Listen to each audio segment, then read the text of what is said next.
Story 1. How I uncovered my wife's cheating, her secret lover, and the unexpected path to my ultimate revenge. I encountered Lena, my wife of nearly 15 years, during high school. The subsequent Monday, after hosting a party at my parents' farm for my friends, I requested a family friend working for us to procure a couple of bottles of sour mashed potato. My cousin Terry, not accustomed to being drunk for long at his age, decided to head home instead of recovering. Although I successfully retrieved the keys from him, he believed he had outsmarted me. This idiot emerged from the front door, thinking he could walk the 5 miles to his house, and I allowed it. Reportedly, a young woman discovered him about a mile away, crawling through gutters while fetching the family mail as he couldn't stand on his feet anymore. That's how I messed up.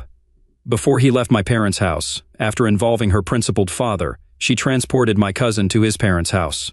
My aunt, my father's sister, had to deal with his multiple bouts of vomiting due to his foolishness. My parents learned about it, and I faced repercussions. In their view, I had betrayed their trust and was a horse's back. Regardless of my explanations, they believed the worst. Eventually, my aunt exaggerated the incident, portraying it as the worst thing humanity could do. I was in a tough spot. If only she knew the truth about her son's behavior. Nothing can be done when a person is blinded by faith and can't see reality. I accepted it and served my time. I realized early on that the truth doesn't matter most of the time. What matters is what people believe. From then on, I altered my attitude toward everyone I knew. My father used to say that I had aged prematurely because my walk changed. One day, an unfamiliar young woman approached me in the hallway before class after lunch. She expressed concern about wild parties at my parents' farm, alleging the presence of half-undressed girls and questioning my responsibility. I responded by asking her identity and the reason for her accusations. Lena LeBlanc introduced herself and mentioned finding a man from my parties in a ditch near her parents' house. I considered how far from the truth her perception was, but refrained from correcting her, mindful of the potential impact on my reputation in our small town of Jackson. I assured her that the situation wasn't as bad as she thought, avoiding any correction to her misconceptions. Instead, I invited her to join the next Saturday night party. Lena blushed, insisting she wasn't that kind of girl. I playfully remarked that maybe she wasn't, but she seemed interested. I continued to observe her body language, suggesting that her actions contradicted her words. She called me a horse's back, and I replied that it was true, but horses' asses were meant to be ridden hard. I quipped that she should let me know when she's up for it. She slapped me and stormed off, but I caught a glimpse of a smile before she slapped me. I chuckled, realizing my reputation for the year was already established. My cousin Terry, who witnessed the entire incident, mentioned that her words had made me one of the most popular in the educational institution that year. I responded that she had no idea about anything. Terry asked what I said to her, and I brushed it off, not bothering to explain. After smoking a joint each, I laughed because Terry was unaware that I had put the deck on the line. With that said, we headed to our first class, initiating a game between Lena and me. I played with Lena every opportunity I got, extracting everything I could from her. Whenever I saw her in public, I made it clear to anyone watching that I was undressing her with my eyes. This behavior became so noticeable that one of her friends would play the song Hungry Eyes on her cell phone when she spotted me, a way for me to get revenge for Lena LeBlanc punching me in the face. Yeah, I was being an idiot, but I enjoyed it. Additionally, she had an irresistible body, and I was just a fool honest enough to admit it. If one of her friends asked me what I was doing, I would honestly say, I'm interested in her. However, Lena declared we'd have a relationship when hell freezes over, and until then I should respect her wishes. This only fueled Lena's frustration, as her friends wanted to know what I had done to provoke such a reaction. When she explained it to them, they either laughed at the situation or teased her about her response. Lena LeBlanc was attractive in my eyes, a red-haired Cajun from the deep south with a body that haunted my dreams. Standing at about 5 feet 6 inches, she was tight, sweet, with curves in all the right places. If she got upset outside of the educational institution, she could unleash a stream of swear words in Cajun French at a mile a minute. Okay, I'll admit it. I enjoyed seeing her get upset. When her friends informed her about my actions, the smile on my face, seeing her blush over comments about our situation, revealed that I was enjoying it. I added to that when she wore a low-cut blouse displaying her cleavage, releasing a long, hungry wolf cry that echoed through the hallways. Everyone noticed Lena had put on something that made her look really good, and for the rest of the day, every guy clamored to check her out. I don't know if she enjoyed the attention, but I found it amusing. Numerous times I caught myself gazing at her enticing little horseshoe-shaped rear with a beautiful 36 rack, a narrow waist, and 34 hips. There wasn't a single coital act I didn't imagine doing with her. At times, I fantasized about taking her into the hayloft in my parents' barn, although I never hoped it would lead anywhere because her family was affluent. And mine was not. She possessed the spirit of a wild horse yet to be tamed, if that was possible. Depending on her mood, she could be passive, aggressive, or dominant. A man. Attempting to win her over would need the patience of Job, as it would take a long time to understand her before devising a plan to get into her clothes. The more I studied her, the more I realized how complex her personality was. That's how much her hot body and personality turned me on. If any woman could give me a blue balls attack, it was her. There were moments when she would catch my eye when no one else noticed, doing something to tease me. We both played this game intentionally to frustrate each other. It took almost the entire educational institution year before we both realized how effective it was. Everyone knew I was an ass lover, and nothing in my eyes was better than what Lena wore on her frame. Once, catching me ogling 3 of her friends, she leaned over and wiggled their asses while laughing. Apparently, her mother had told her that men attracted to asses turned out to be the most faithful husbands, a belief that spread through the entire educational institution after she shared it with Flat Karen. We were both set to graduate 12th grade with honors. She became valedictorian and I secured the 2nd spot. She believed that if my extracurricular activities were known, I wouldn't be considered at all. Rehearsing for our graduation ceremony roles on the auditorium stage a month away, I was to be there in case she fell ill. I knew she'd come regardless, even out of spite. There was no way she'd let me win by default. Both recipients of substantial educational grants, our last high educational institution dance was that upcoming Saturday. In the fall, I planned to attend Southeast Missouri University to pursue a master's degree in agricultural science. Leaving the stage through back stairs leading down the hallway, I ran my hand over her soft rear end, whispering, "When will you be ready to let me knock on it?" Turning around, she slapped me, saying, "When hell freezes over." Fool. When there was nothing to lose and no witnesses, I became a bit aggressive. Frustrated, I pulled her close, and lowering my head, looked into her eyes. Initially resistant, I persevered with unwavering determination, recognizing it as my sole opportunity to make a move. Her eyes widened as I brought my mouth close, initiating a forceful, deep French kiss with intensity, claiming her mouth as my own. Injecting the kiss with passion and desire, I decided that if I was paying the price, I deserved to extract every ounce of satisfaction. It was to be my first and perhaps only kiss with her, and I aimed to make it unforgettable.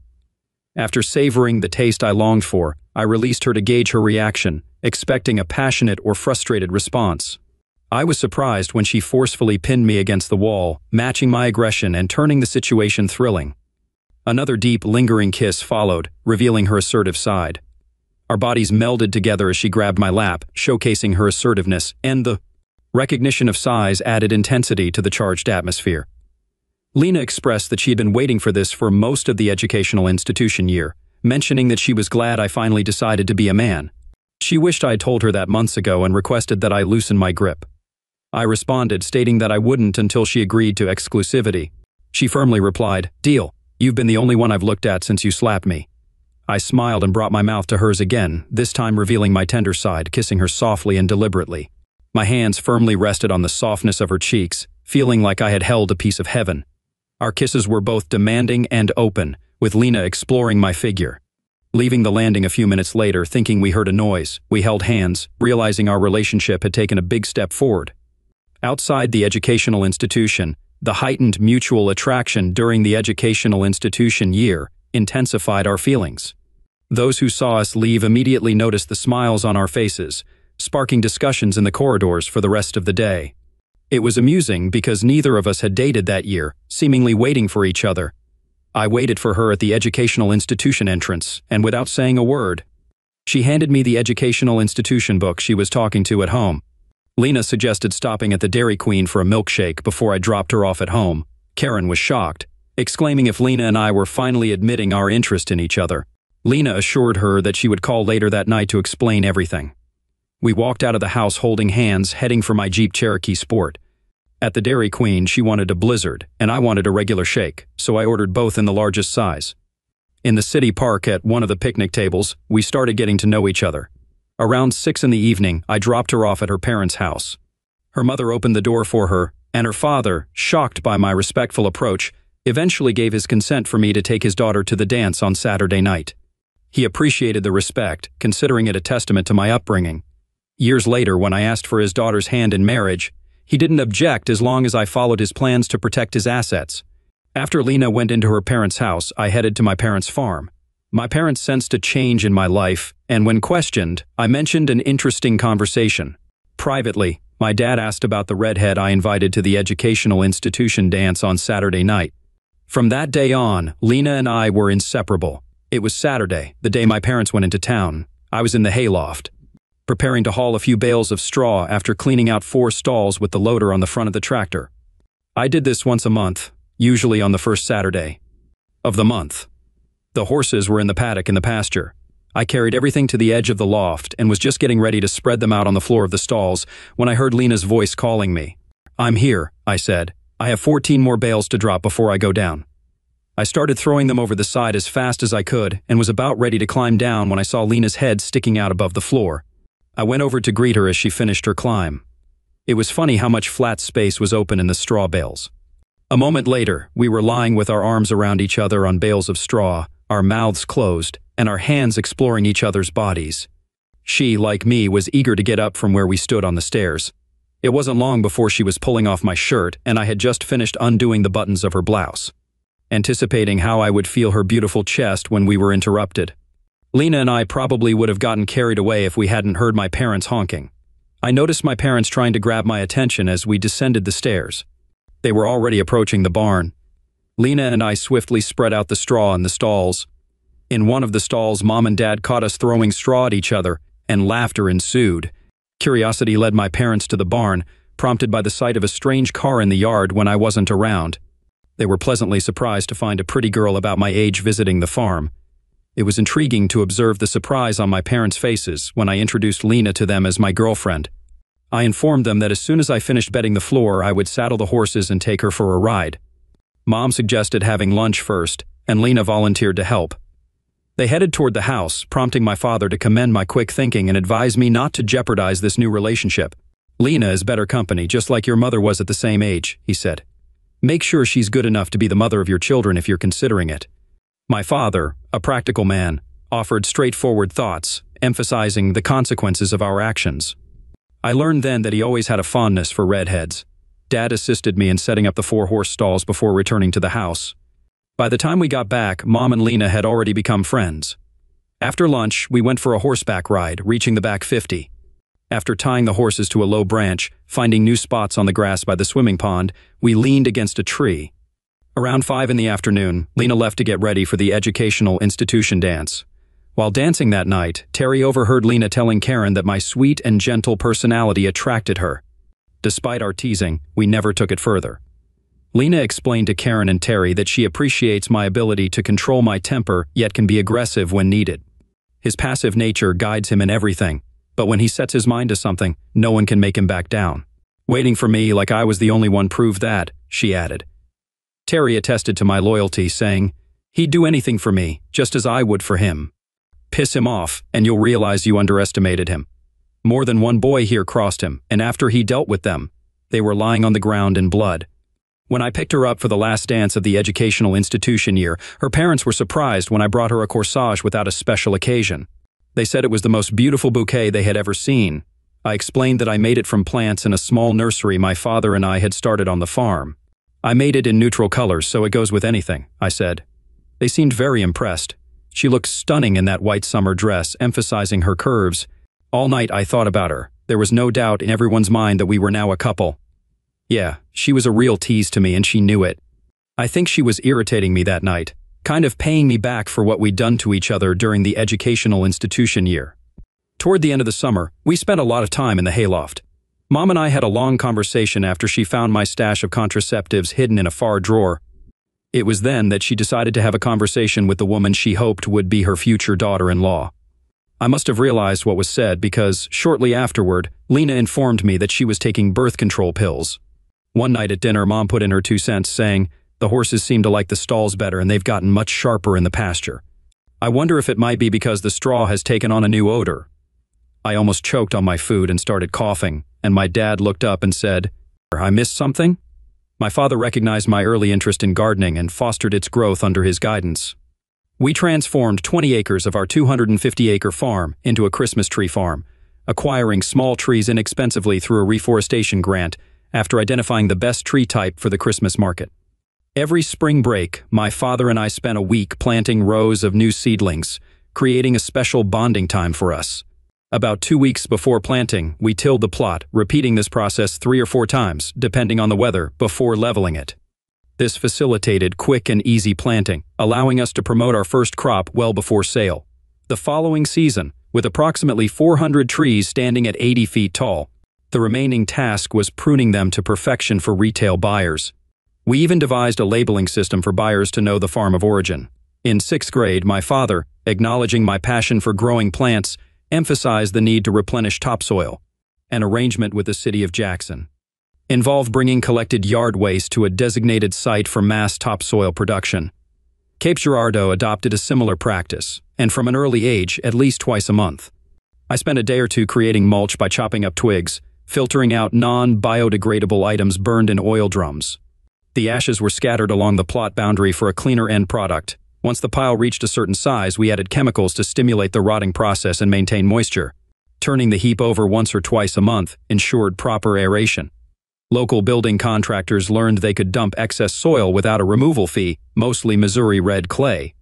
We mixed this soil with our biodegradable mulch, leading this side of our growing business to claim quite a few acres after topsoil removal. Some of the donated soil was used to level and grade the land for our greenhouses.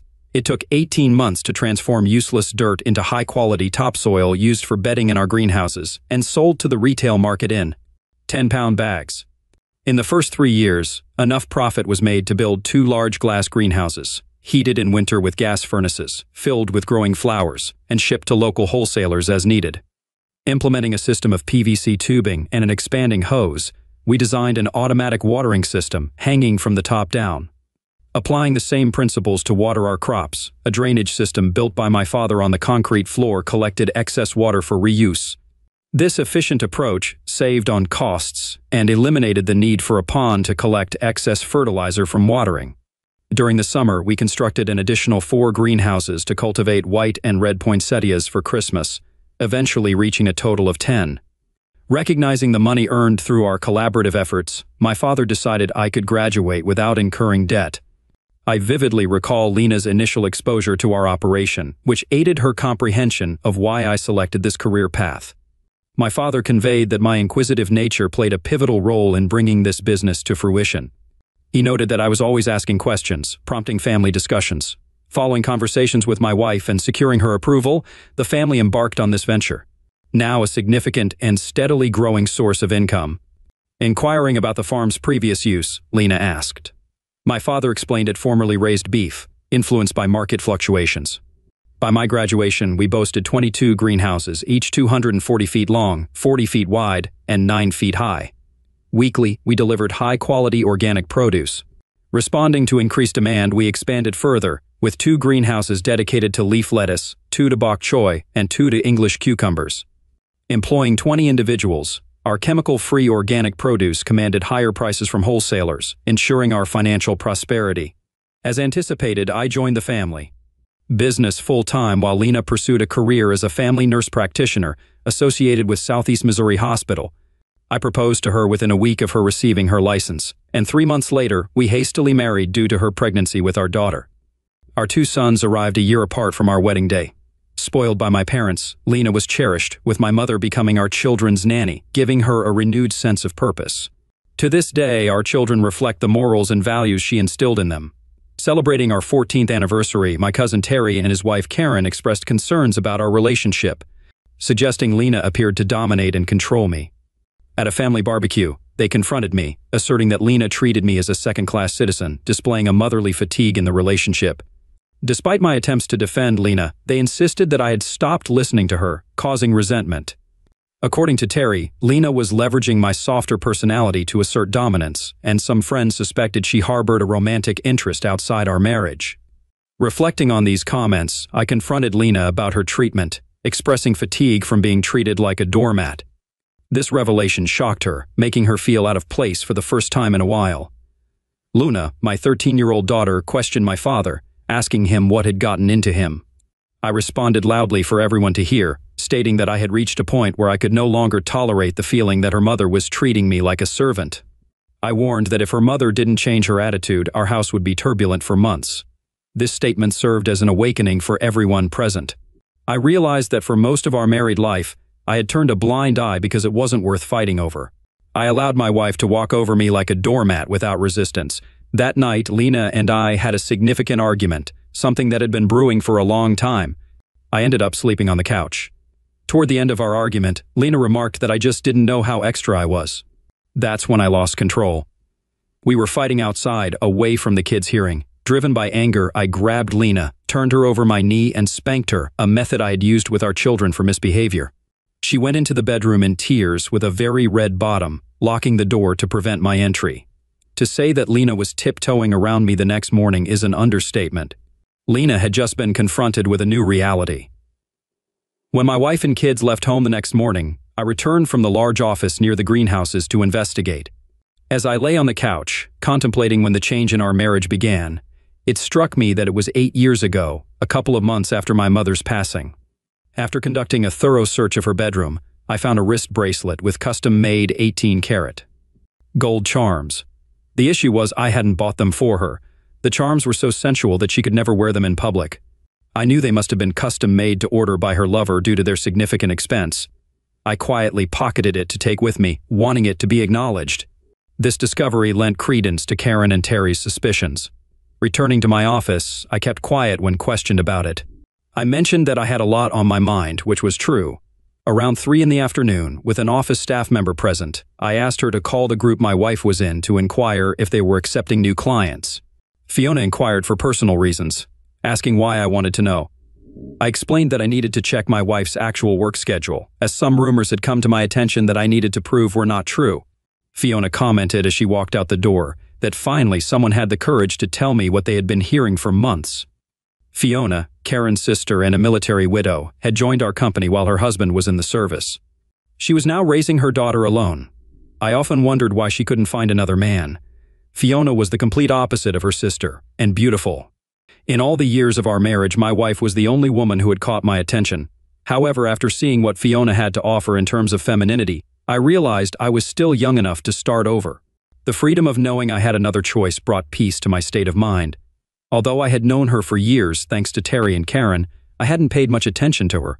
For some reason, I experienced the excitement of the unknown again, an amazing feeling. When she returned, the information she provided was quite revealing. Her work schedule was not at all what I had envisioned. Instead of working Thursdays and Fridays until 10 p.m. every week, she only did it once a month, like all the other doctors in their office. Fiona and I chatted for quite a few minutes. She attempted to pose questions subtly, avoiding clarity in her inquiries.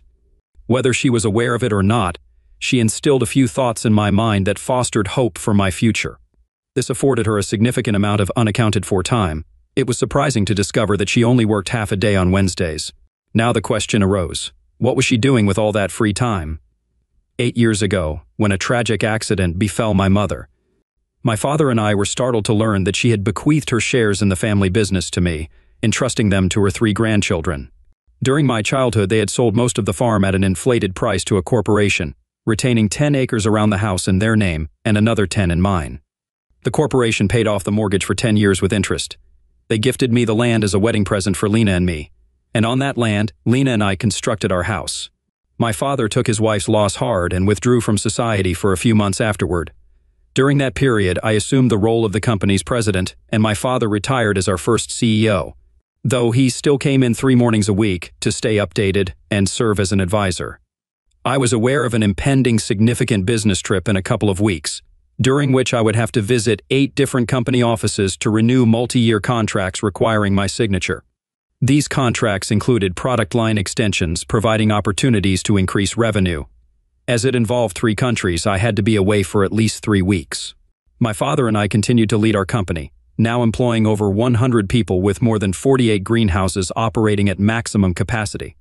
Fortunately, in my first year of full-time employment, I conducted a survey to identify potential underground water veins and found one that would sustain us for years.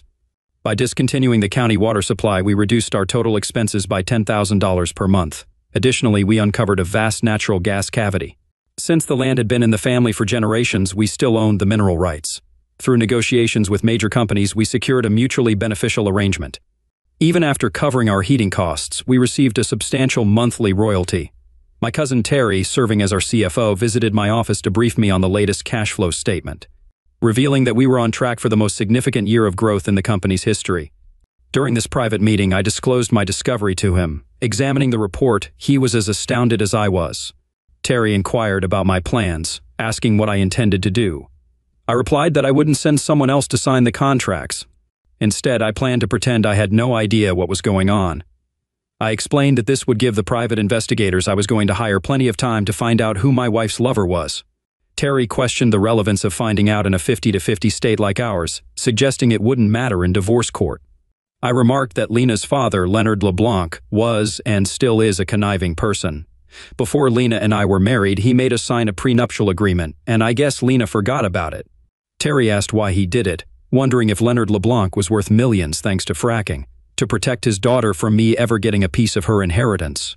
I responded, stating that if we divorced because of infidelity, the guilty party walks away with the clothes, and that's the end of it. Upon arriving home that evening, my demeanor had notably shifted. My wife appeared to show a respect for me that had been absent for years. It seemed evident to both of us that our relationship had undergone a significant change. Lena was undoubtedly attempting to discern what I might be aware of. An interesting note was that same morning my father had opted for a 2-week fishing trip with childhood friends, a plan they had encouraged for years. He'd be away until my return. Throughout his absence, Lena had been home more frequently, sparking suspicions that something undisclosed was occurring in her life. A few days later, my daughter informed me that her mother was frantically searching for something and questioning all 3 children about it. "Daddy, Mom accused us of going into your bedroom and going through her dresser drawers," Luna said, noting the emotional weight attached to what her mother sought. Upon my return home, I inquired about it, but Lena downplayed its significance. When I mentioned our daughter's concern, Lena suggested that Luna might have misunderstood, planning to clarify after dinner that night. During dinner, I regarded Lena similarly to how I had during our school days, prompting a significant change in her mood. I presumed Lena now believed I was aware of her affair. Post-dinner, as she put the boys to bed, my daughter questioned me about the situation. "Luna, I'm not sure," I said. "People have informed me of something, and if it's true, things are going to get a lot worse around here for a while because it's going to take your parents a while to sort it out. Just remember that this situation didn't arise because of your behavior, or your brother's behavior. It's been 3 weeks since I discovered the bracelet with all the charms on it. The 16 charms were valued at $8,000 each. The platinum used in the bracelet, along with the gold, put the chain at $20,000. Whoever gave her this piece of jewelry, it was made by one of the most famous jewelers in the jewelry business. Since all the charms were unique, they were bought to commemorate special moments or events in these two's relationship. If you figure that she received 2 charms a year, perhaps for her birthday and anniversary, that works out to about 8 years. Reluctant to accept it, the circumstantial evidence pointed toward a direction I refused to consider. That's why I adjusted my schedule to acquire what I needed. I booked a hotel room in St. Louis to receive a full report from private investigators before proceeding with my business there. My fears were confirmed. My wife's lover for almost 8 years was a man I had known all my life. The private investigators handed me a written copy and a flash drive with the recorded evidence. After the gentleman departed with full payment, I perused the comprehensive report, finding it so detailed that I wondered how I didn't become physically ill. Fortunately, on my way back from Canada, I purchased a couple of bottles of scotch at the duty-free store and consumed more than a couple of strong shots while reviewing the report. Summoning my courage, I contacted my former father-in-law, Leonard LeBlanc, and requested his personal email account. Leonard, a proud man with his values, faced the personal distress caused by this report. Yet I knew that if I didn't disclose the truth, he would assist Lena in undermining me during our divorce. I explained to Leonard that I wanted him to know what's in store for him because he wouldn't believe it if he heard it from me. I mentioned that the dossier was handed to me about 2 hours ago and cost me $6,000 to get. When I received the letter, I sent it to him via my laptop and awaited the imminent phone call. Leonard LeBlanc might have appeared to be the epitome of Homer Pyle upon initial acquaintance. Standing over 6 feet 5 inches tall, he exhibited the same clumsiness and awkwardness as everyone else in his childhood. He was the son of a fortunate alligator hunter who amassed wealth. Despite his unassuming demeanor and simple language, he conveyed the impression of a dull-witted person. Many were deceived, underestimating the genius he concealed from most. When intrigued, he delved into thorough research starting from the ground level. CEOs were often astonished to discover after sealing a challenging deal that he had only been with their company for 6 months. While leading the corporation, he possessed the knowledge to enhance their profitability and productivity by exploiting their vulnerabilities, potentially saving millions from their initial costs. As soon as my cell phone rang, I answered, anticipating it to be my father-in-law. Leonard exclaimed, expressing his surprise at the situation, admitting that if I had told him, he would have called. He characterized me as the biggest liar in the country and questioned how much worse things were going to get from there. I asserted that I planned to do the same thing to them as he did, stating there would be no mercy for either of them. Leonard replied, expressing understanding and absolving me of blame, stating that he'd burn anyone for what they've done. He requested that I promise not to do anything before we talk and assured me that our words wouldn't be recorded. Leonard LeBlanc, a religious man with his own views on life and morality, garnered respect for steadfastly maintaining his principles. I suggested to my dad that we go fishing with the boys the first Sunday after I get home, and that he could call my daughter to arrange it tonight if she'll be home. He liked the idea, seeing it as an opportunity to eliminate 2 birds with 1 stone. He wanted to know what made me suspicious. I explained that I found a bracelet with a bunch of charms on it, had it appraised, and discovered it was custom-made. Last Monday, while in Montreal, I arranged to have it shipped to my wife from Paris. It would be sent by courier, 1 piece at a time, to arrive at her workplace with a note. I planned to contact my father-in-law and his lover at the appropriate time so they could find out the cost of my silence. All 16 pieces must be in her possession before I return home. Leonard expressed concern, anticipating that my wife and her lover would turn into lunatics. I replied, explaining that it would give me time to find a buyer for my shares in the corporation.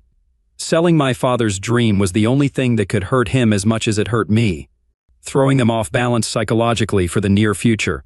Leonard understood the plan, and I continued, stating that their fears would become more apparent as the date of my return approached. Leonard inquired about the remaining duration of my trip, and I replied that I had 2 more weeks to live out of a suitcase. From the day the first courier letter hit my wife's eyes, they would be the walking dead. I remarked that it would have been easier if they were actually dead, suggesting a less complicated resolution. After he hung up the phone, I relaxed, knowing Leonard LeBlanc wouldn't wait for anyone. Hailing from the swamps, he knew how to resolve a matter without unnecessary questions. In the heart of New York City, staying at the Trump Hotel, I received the detective's unwelcome news. While still at my desk, well after 9 p.m., my father was dead, and I was shocked. I had to inquire about the details of what had happened. Evidently, my wife and he chose to take a swim in the rear southeast of the pond where Lena and I had spent considerable time on the initial Wednesday afternoon we started dating. When the kids were at school, they opted for a horseback ride to cool off. Dad got there before Lena due to the hot weather. Local authorities suspected that someone had introduced a pet alligator a couple of years ago, which had adapted to its new habitat. Divers found my father's body after they eliminated the alligator. All 3 of us grasped the circumstances. Lena, my wife, was physically undamaged but grappling with significant emotional distress. Our children stayed with their grandparents until my wife regained control of the situation. Returning to my table, I shared the recent revelation with those still present, then excused myself to attend to personal matters. While walking back to my room, I pondered the consequences of being on Leonard LeBlanc's bad side. I wondered about his plans for his daughter. After a stiff drink, I placed a call, and Leonard promptly answered. I began by asking about the kids. Dad said in slang that it was fair enough for the midlines, indicating that the kids were upset but within what he considered normal for their age.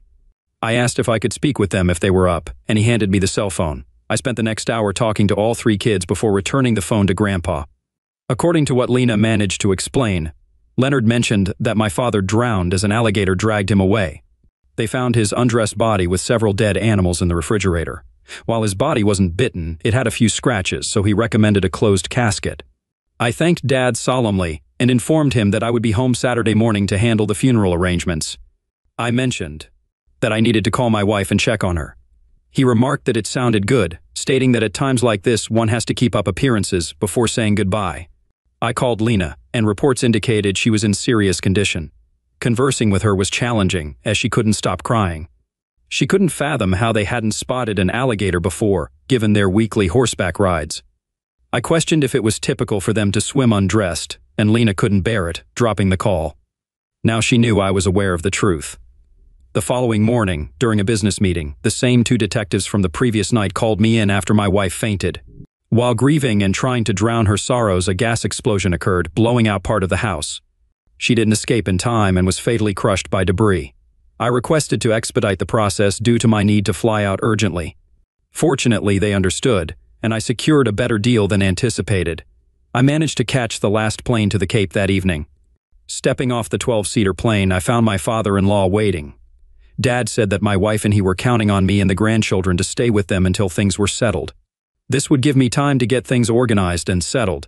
I inquired about how Mom was handling it, and Dad revealed that she struggled until the police informed them this afternoon that she was your father's longtime mistress. Their suspicions were confirmed when they discovered blackmail notes Lena had been receiving in your father's office. I remarked that it must have bothered them. Dad added that it was a bracelet with 16 different erotic charms, all undressed, suggesting it could be seen as a model of what lovers did in those days. Of course, they planned to talk to me after the funeral. I asked how I should arrange to meet them, and Dad suggested a simple plan. I should take the prenup and the private investigator's report with me and give them to them right away.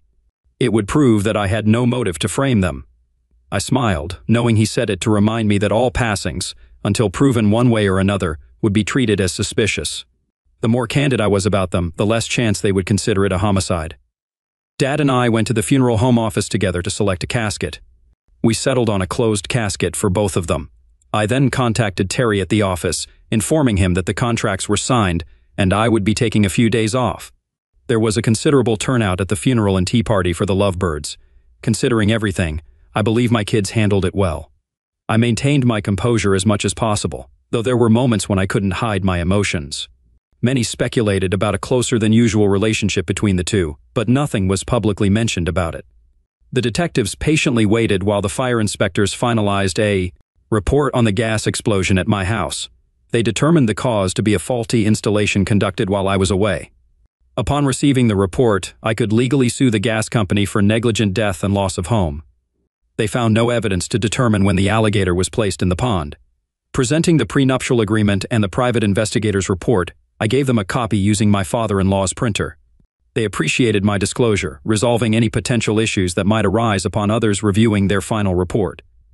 While sitting on the back patio with Lena's father and enjoying cold beer, he mentioned that he and his wife planned to change their will, leaving everything to the kids in a living trust controlled by me until they reached the age of 30. I responded that it doesn't matter if he had anything to do with what happened, stating that karma has given them what they deserve, and we should leave it at that. Leonard smiled and complimented me, saying that he always knew I was a smart man who knew what to say when it was needed. At Macy's, where the kids and I were making significant purchases, Fiona ran into me. We had moved into my dad's house during the remodel of mine, which was stale and desperately needed repair. I explained to Fiona that we were buying things because we had nothing left, and introduced her to my 3 children, Luna, Leon, and Levi. We decided to start with the boys, figuring out their preferences and dislikes, gathering enough underwear, t-shirts, blue jeans, shirts, jackets, and other clothes to last 2 weeks. After paying for our selections, I made 6 trips to the car, utterly exhausted by the end, including the last trip involving new shoes. The children suggested that Fiona should come with us to our temporary home, and then she could return with me to help pick out a new closet. Fiona hesitated, expressing that she didn't want me to think she's meddling in things that don't concern her. Luna firmly stated that she thought I should go with Fiona, and then take her out to dinner to show how much we appreciate her help. That's precisely what we did. After dropping the kids off and unloading everything, Fiona and I returned, working for a total of 4 hours. I invited her for dinner, and she mentioned that she had called Luna to get her agreement and made arrangements on her cell phone to have their favorite pizza delivered. When I got home, the big question surfaced. Daddy, are you going to ask her out on a real date? And that remains a question yet to be answered. Story 2. At a family gathering, my husband handed me divorce papers, claiming I cheated based on fake photos. It took months to uncover his mother's plot to tear us apart. So, I, 25, female, got divorced from my husband Zach, 27, male, this year over some false allegations. I always suspected his mother was involved, but my suspicions were proven true due to one mistake of hers. 6 months ago, I thought Zach had received that information about her too, but to my surprise, he only found out now and is in a big fix. Zach and I had known each other since childhood, as we lived in the same neighborhood. Our neighborhood was infamous because many low-income families found shelter there. My parents were facing tough times due to losing their job, so to cut costs, they moved there with me and my younger sister. Zach's family had lived there for a long time. His mother was into substances, and hence stayed at her parents' house, leaving Zach in their care, with his biological father nowhere to be found. Zach was a senior to me at school and an extremely bright student, so he helped me and my sister in return for me helping him with his chores. This is how our parents got to know about our friendship, which soon turned into a relationship. A few years later, Zach graduated and moved out for college. He got some funds from his grandparents and covered the rest with the scholarship. His mother, who nobody knew what she did for work, was always away and didn't even bid him farewell. Zach used to FaceTime me every now and then from college, explaining how things worked on the other side of the city, but the calls started to decrease over time.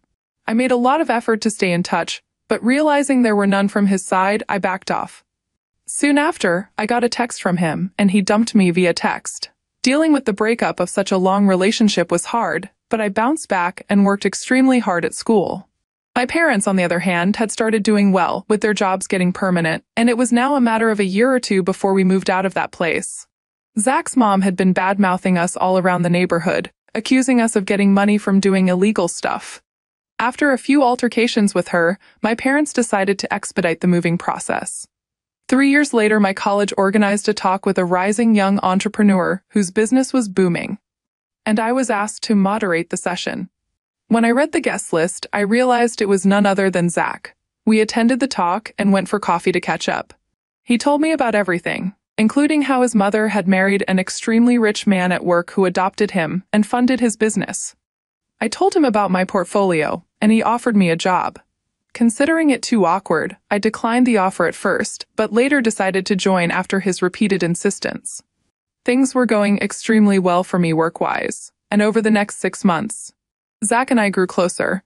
One night, when everyone except Zach and I had left, he proposed to me, saying that he regretted breaking up with me and didn't want to risk it again by just dating.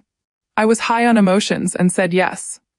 The next day, we informed everyone, but his mother wasn't particularly pleased. He arranged a lunch for us to get to know each other, which ended up being a disaster.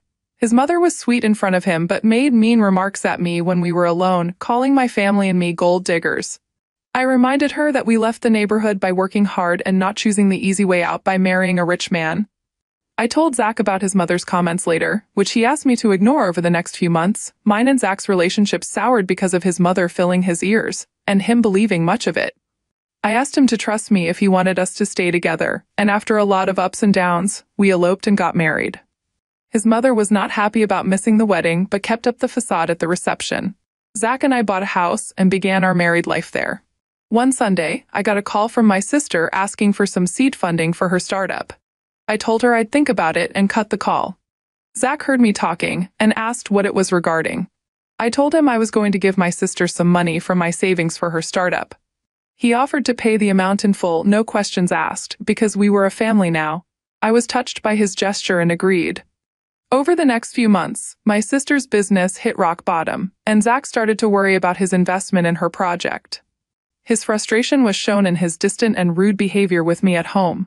The fights over small issues increased to the point where we stopped talking to avoid tension. The stressful state of our marriage peaked when he forgot our first anniversary, and I decided to stay with my parents for a while. Zach and I had planned a small get-together post our anniversary for our family, and had already planned and paid for everything, so we decided to act as perfect hosts.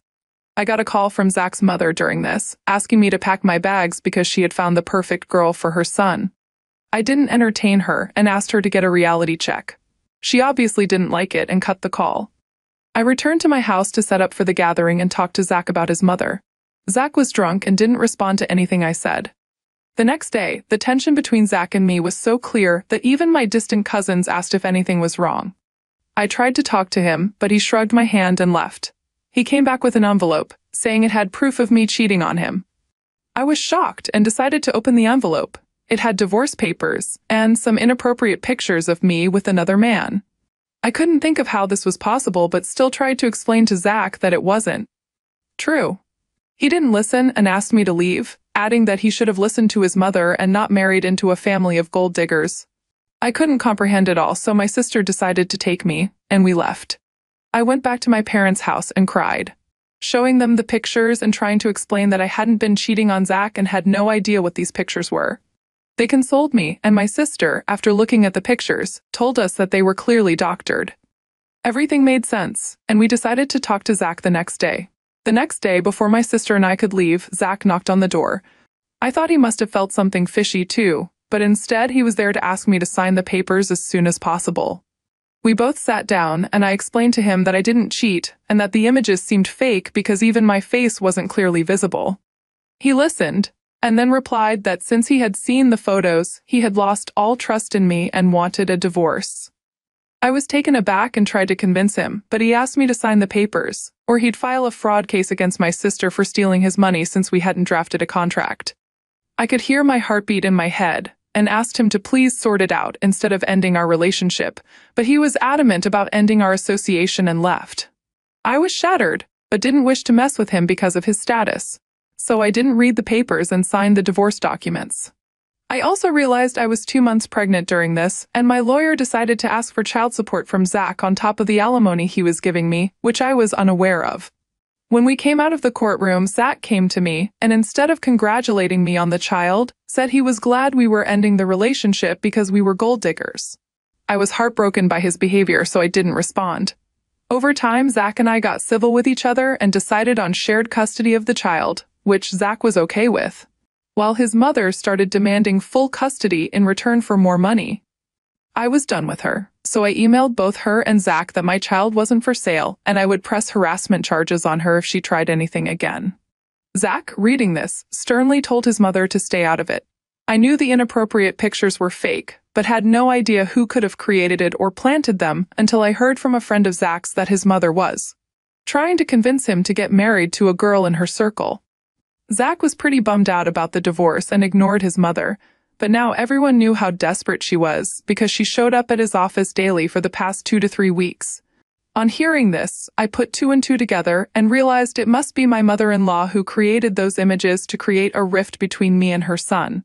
On one hand, I was infuriated by her and wanted to get even, but on the other hand, I wanted to not let it bother me for the sake of my child, so I decided to let it pass until the right moment.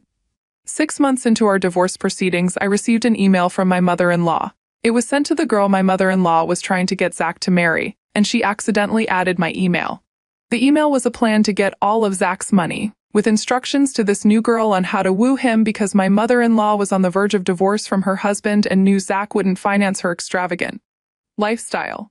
She signed off with her number, so I called her and asked why she would do something so cruel to her child. It took her some time to catch up, but she wasn't scared, saying I could tell Zach whatever I wanted and he still wouldn't believe me over her. She had a point, so I dropped the call and forwarded the email to Zach. I even tried calling him, but he didn't pick up, so I assumed he must have read it and just didn't wish to talk to me. In the next few months, the divorce proceedings continued, and I gave birth to a beautiful baby girl. Zach was extremely supportive from afar and set up a trust fund in her name. He hadn't married the girl, and I didn't hear much from my mother-in-law, so I considered it a sign that she was finally out of his life. Time passed, and it was now a year, finally confirming our divorce.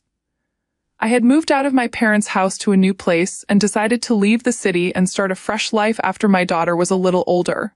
One day, I had an unexpected visitor at my door, Zach. We hadn't talked since the divorce, so it was surprising. His clothes were wet with sweat, and it looked like he had been running. I let him in and asked him why he was there. And he told me he was sorry for what had happened and regretted our divorce because he now knew the reason. I was confused, but he continued, saying he was visiting his mother's house when things were bad between her and his stepdad. He was going through her closet to find a towel and saw the pictures of me cheating. He was surprised as he had never shared those pictures with anyone but me, so he sneakily brought them home. Then he remembered my accusation that the pictures were doctored and got them checked by a photographer friend a few days later, who proved my assumptions to be true. That's when he realized it was his mother's doing and came running to apologize. I began to cry, not because I pitied him, but because I was finally proven innocent. I told him he should have trusted me from the start and that I was amazed when he didn't respond to the email I sent him 6 months ago about his mother. He asked, "What email?" I showed it to him on my laptop and his jaw dropped. He explained that this was the first time he had seen this email and was currently engaged to the girl his mother wanted him to marry. We both sat in silence, thinking about what to do next. Ultimately, after not talking for an hour, he suggested we could meet once we gathered our thoughts and left. Update 1, Zach and I planned to meet at my house the next day. He told me he hadn't read the email earlier because it was marked as spam in his inbox. He read it in detail and realized his mother had actually gotten some papers signed by him, telling him it was to ensure she would have some share saved for our daughter. He thought it was weird but signed to avoid his mother pestering him to marry that girl. He added that he got engaged to the girl once his mother separated from his stepdad and asked him to marry the girl in a drunken state at the hospital because she had gotten alcohol poisoning. Later, when things got better, she got another set of papers signed from him, telling him they were vendor contracts related to his engagement. He read the contracts, and on the face of it, they didn't seem fishy, so he signed. He said he had no idea what those papers were about and was now scared. We both decided it was best to contact his lawyer as soon as possible. Zach's lawyer, who was his stepdad's brother, was amazed at my mother-in-law's audacity to pull off such an elaborate stunt. He sympathized with us but wanted us to know the truth. This wasn't enough evidence against her. I mentioned the email, and he said she could find 100 ways to prove it wasn't hers. The only way to get the papers back legally was a confession from her. Zach and I thanked him for his time and left for our respective houses to think about it, and kept it a secret from everyone for now. Update 2. This update is for the next full month. I knew Zach's mother didn't like me much, so I thought maybe getting under her skin could lead to her confessing her whole plan. I got Zach's approval and called my mother-in-law the next day, with the call recorder on. She didn't pick up until the third time and was very rude, asking why I was bothering her. I told her I'd get straight to the point as I didn't enjoy talking to her either, and asked why she broke mine and Zach's marriage. She was frazzled and didn't know what to say. I continued, saying I knew she had something to do with it because she was planning to take all of Zach's wealth, and I just wanted to know why breaking our marriage was crucial. After a few failed attempts to laugh, she finally spoke the truth. She said there was no way Zach would consider anything she said while I was in his life. She said he trusted me the most, and breaking his trust in me made him weak and vulnerable, allowing her to get to him. She admitted to getting the images doctored from a friend and sending them to Zach's office. I was sad to hear this but tried to get more details about the email from her, but she didn't say a word, so I cut the call. I sent Zach the audio, and he listened to it and told me about his plan to get some information from his current fiancée. The next day, Zach asked her to meet him at a fancy restaurant since they hadn't been on any dates before the engagement. He started by asking her questions about her family. She couldn't answer the most basic questions about her parents, and Zach got frustrated. He asked her to tell the truth before it was too late, considering how quickly his mother was moving with her plan. She broke and told him she wasn't actually the daughter of his mother's friend, but a college girl who met her at yoga class. She said she confided in his mother about her financial struggles. His mother offered a solution: pretend to be from a rich family and marry Zach to eventually get his money. She said his mother talked badly about him, claiming she was the victim whose fortune was stolen by him, which motivated her to get it back. Zach got emotional and offered the girl money for her education if she chose to side with him in exposing his mother. She said she'd think about it and left. Zach dropped by my house after this and told me everything about his new fiancée. Right then, he got a call from her, saying she was ready to work with him because she didn't feel okay cheating someone like his mother was cheating him. Zach thanked her and told her he would contact her with the plan soon. Update 3. I told my sister about all this in the hopes of getting some suggestions. And she came up with a plan to catch my mother-in-law confessing her plans to steal Zach's fortune.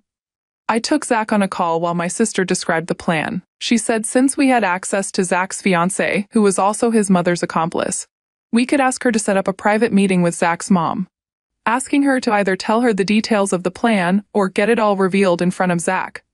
If Zach's mom agreed to talk to her, she could set up secret cameras at her place, recording the conversation and catching her in the act.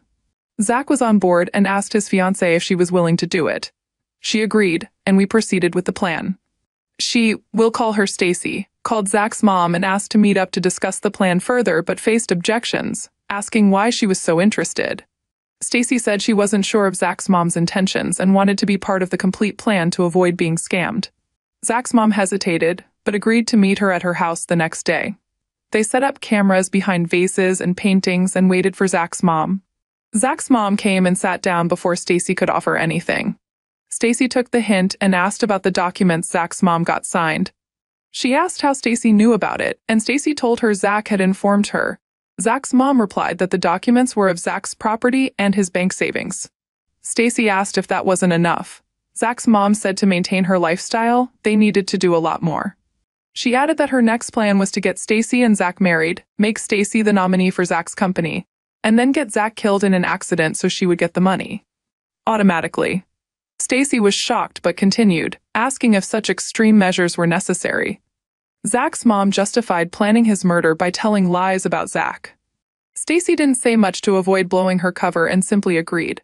She asked for the plan ahead, and Zach's mom replied, "We'll think about it soon."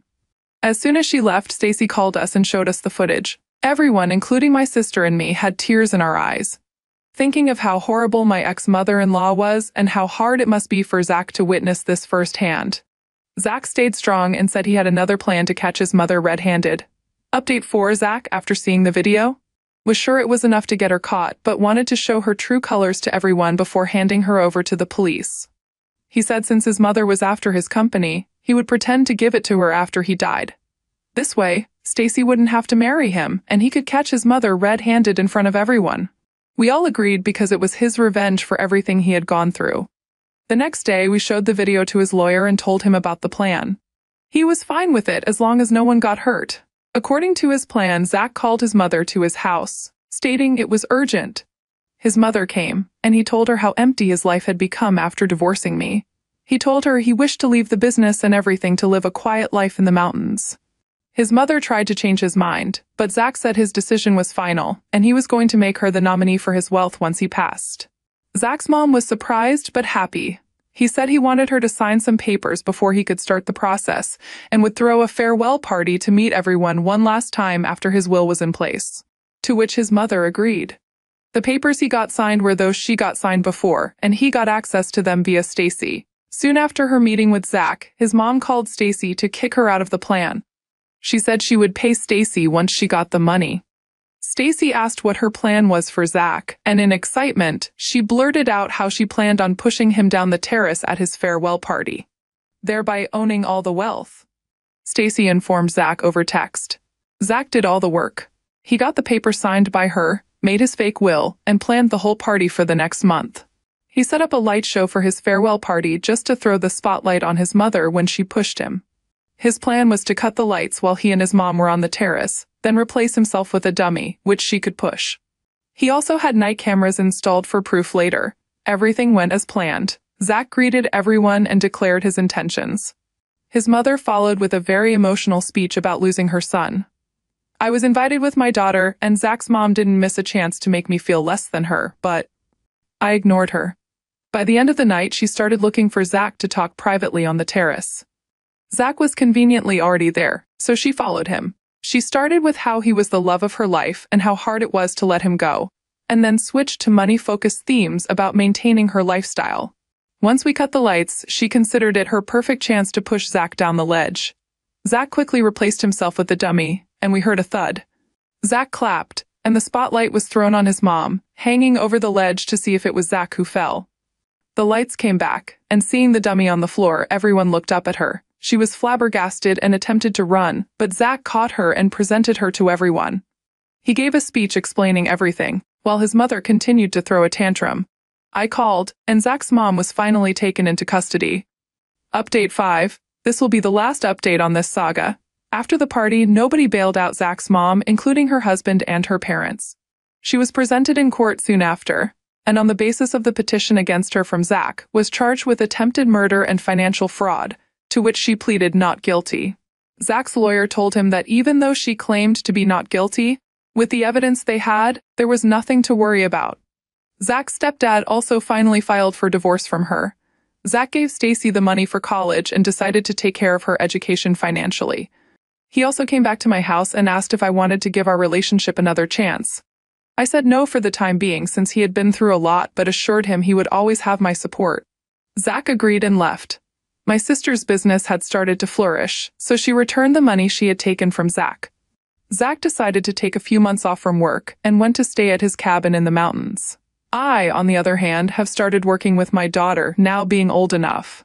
And I'm planning to move to another place for better opportunities. Story 3.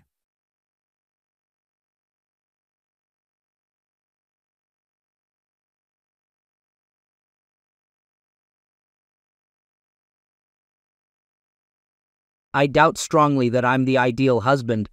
My job is quite stressful, and there are times when I come home a bit grumpy. Perhaps I'm not the best provider either. I'm definitely no millionaire, but we manage fine.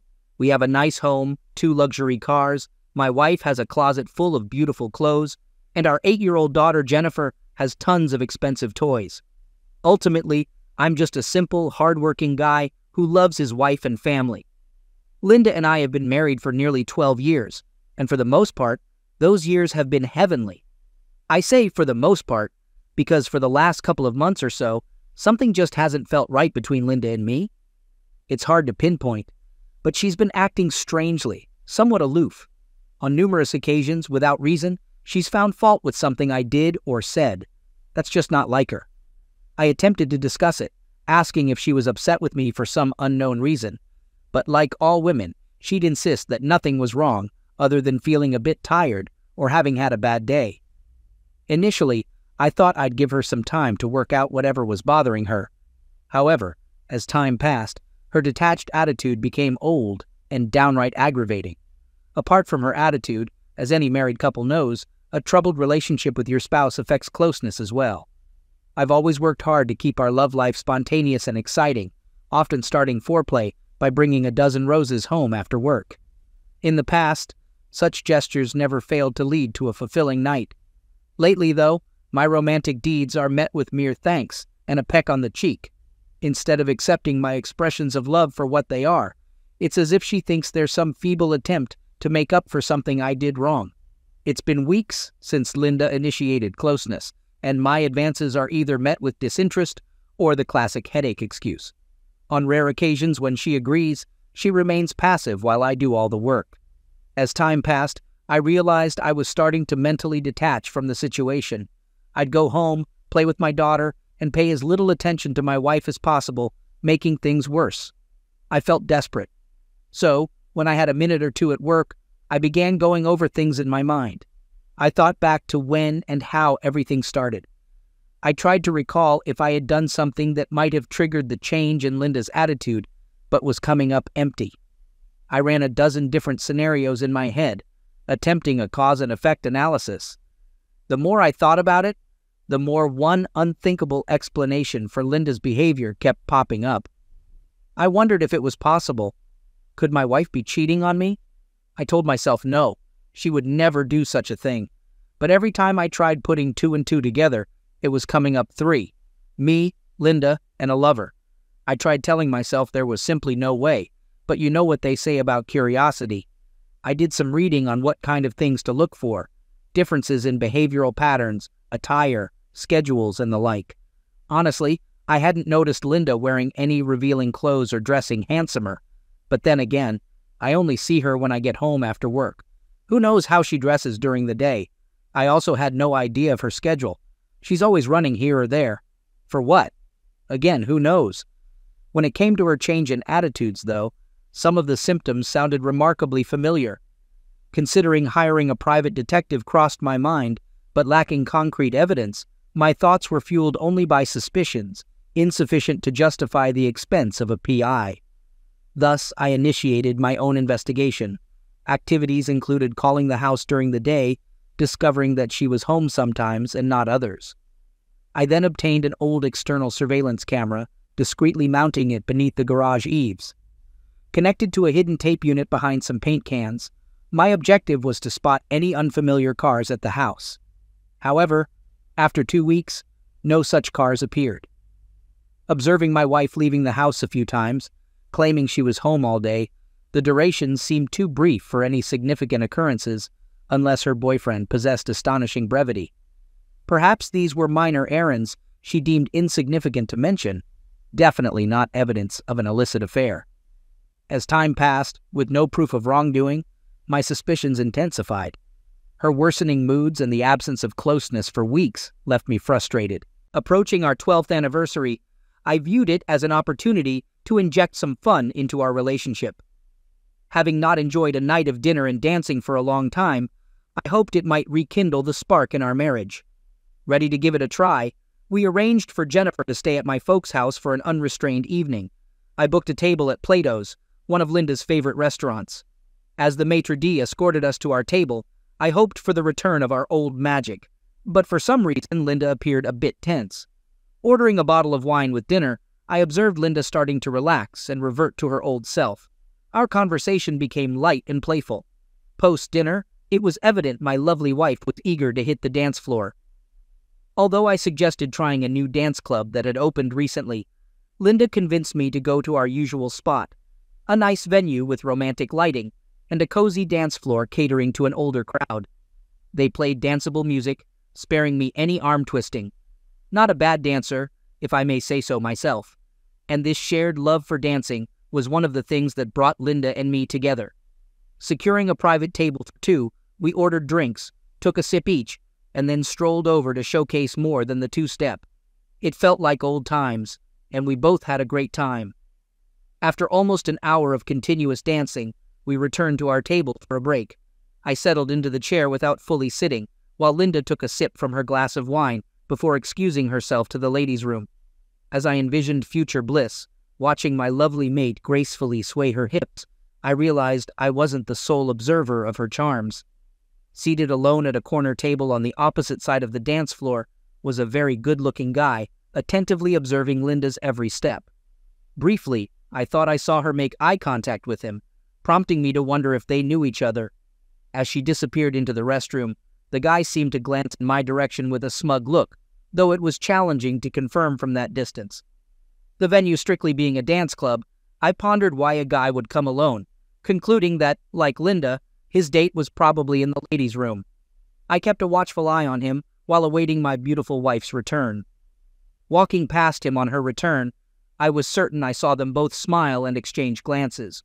Suddenly, all my suspicions resurfaced. "Honey, would you mind getting me another glass of wine? This one is stale," Linda requested as she sat down. Already feeling uneasy, I didn't like the idea of Linda sitting alone while I waited at the bar for a busy bartender to fill my order. Looking around, I caught the eye of a barmaid. I'd swear Linda looked disappointed as the young lady came to the table to take our drink order. I had a sense that the evening was taking a turn for the worse, feeling it in my bones. Glancing back, I noticed the guy in the corner still sitting alone. I inquired, catching Linda by surprise, about the guy. There was a momentary panic in her eyes before she composed herself. I could tell from the uncomfortable tone that I was onto something. I pressed about the guy she was supposedly making googly eyes at on the way to the bathroom. She innocently countered, denying making googly eyes at anyone. As our drinks arrived, I saw her eyes quickly flick over my shoulder. Mr. Lonely walked up to our table without even acknowledging me. He asked her to dance, and I immediately declined. That drew a response from him, claiming he was talking to the lady. I retorted that the lady is my wife, and I decide who she can and can't dance with. Linda chimed in, accusing me of being rude. I questioned her about knowing the guy, catching her off guard. She hesitated and explained he was the one she was talking about. I expressed my frustration, stating he asked her to dance without acknowledging me, deeming it not just rude, but extremely disrespectful. Mr. Lonely attempted to interject, but I cut him off, telling him I didn't need his input. Turning back to Linda, I continued, saying that if he had asked if I would mind them dancing together, I might have said okay. But now, there was no chance. She responded with an edge to her voice, calling me silly and asserting that nothing was going on between them. She reminded me that while we were married, I didn't own her and she wasn't my slave. If she wanted to dance with someone, she would. I couldn't believe my wife was speaking to me like that, displaying a level of disrespect she had never shown before. I was furious, and any hopes of a romantic evening with her disappeared. Despite my anger, I tried to hold my temper as she continued speaking. Linda expressed a desire for fun in a much sweeter tone. I reminded her that it was our anniversary, and that I wanted to have fun with her. Watching her dance with someone else wasn't my idea of fun, especially after I had asked her not to dance with him. I acknowledged that I didn't own her, and I couldn't stop her from dancing with him. However, I warned her that if she did, she should get him to take her home, as I would be gone after 12 years together. I could read Linda like a book, and as she looked into my face, her expression was one of anger, though I was surprised she couldn't see the same in mine. I mentioned the impoliteness of making the gentleman stand there while we argued.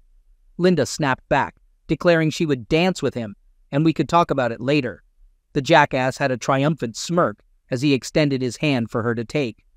Linda placed her hand in his, and they walked to the dance floor together. I left before they even started dancing, and I doubt they noticed my departure. 8 blocks away, my cell phone rang. In a contrite voice, Linda inquired about my whereabouts. I mentioned that I was on my way home to pack a bag. She questioned why and where I was going. I responded that I didn't know yet but was determined to get away. I asserted that I had had enough. Linda expressed disbelief over my decision, emphasizing that it was just a dance and one lousy dance at that. She questioned whether I intended to throw 12 years of marriage down the drain over a dance. I clarified that it had nothing to do with the dance, mentioning my concerns about our relationship. I shared my suspicion of her potential infidelity, particularly with the man she had just danced with. I pointed out the lack of respect he showed, similar to that of someone involved with a married woman. Linda, now speaking in a softer voice, denied any wrongdoing, expressing love and respect for me. I challenged her, citing the absence of closeness between us for over 2 weeks, her disengagement during our encounters, and her recent grumpiness. I accused her of not respecting me, highlighting her behavior that evening. The phone remained silent until she finally apologized. She acknowledged her actions, expressing regret for how she had behaved that night and for giving the impression of an affair. Linda admitted to noticing the man and exchanging glances while dancing, but insisted that it meant nothing. She pleaded for me to come back and pick her up. I refused, reiterating my decision to leave. I reminded her of my warning that if she danced with that guy, she would need to find her own way home. I informed her that I was pulling into our driveway, intending to be gone by the time she arrived. I suggested that if she was having an affair, perhaps she should go home with the other man and forget about me. Linda pleaded with me, expressing her desperation and assuring me that she was not having an affair. She suggested grabbing a cab and asked me to stay put until she got home, emphasizing the need to talk things out. Despite the earlier tension, her tone had changed significantly. She begged for understanding before hanging up. I pulled into our drive, went upstairs, and packed a bag. I was out of the house in 12 minutes flat. I wondered if she was really going to take a cab home or if Jackass would drop her off. So I drove down the block, turned off my lights, and waited to see. About 15 minutes later, a yellow cab pulled into the drive. Linda got out and ran into the house. I saw what I wanted to see, so I took off for a motel. Almost immediately, my phone started to ring again. I turned it off. I still had no proof of infidelity, but I had very strong suspicions.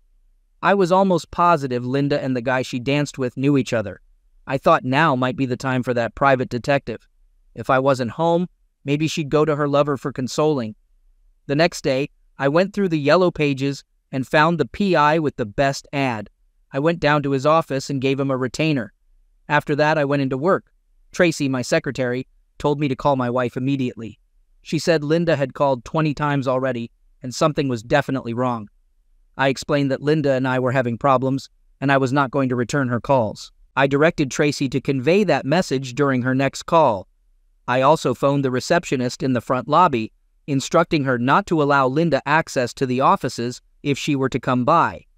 I aimed to give the private investigator a chance to uncover information. Now, it was simply a waiting game. Later that afternoon, Andrea, our neighbor, called, and though I anticipated the topic would be Linda, I answered to avoid seeming impolite. Linda's friend, Andrea, initiated the conversation, explaining Linda's efforts to apologize and my refusal to talk to her.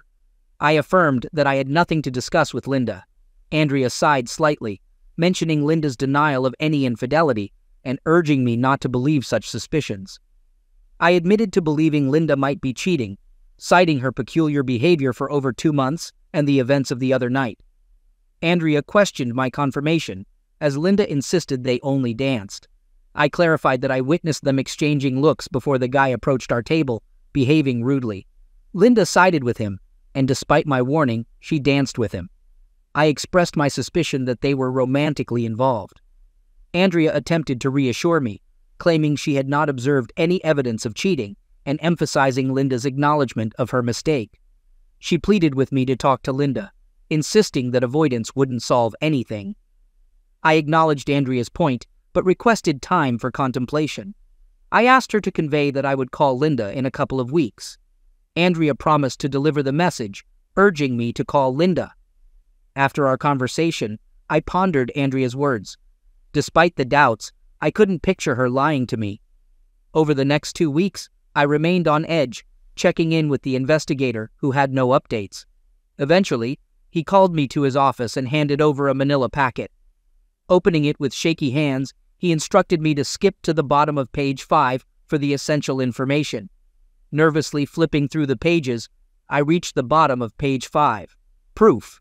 After an exhaustive investigation, this office found no evidence supporting the client's suspicions of spousal infidelity. I was dumbfounded.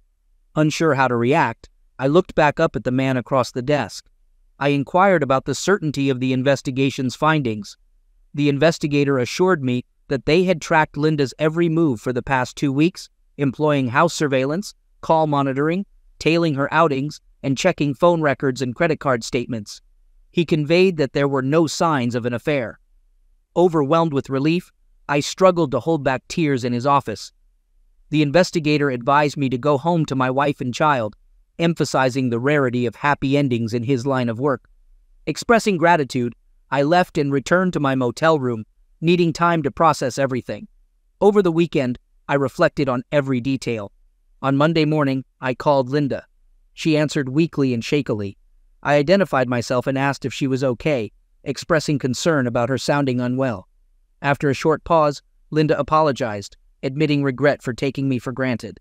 She acknowledged my correctness in warning the guy at the club and started crying again, confessing her lack of respect despite loving and respecting me.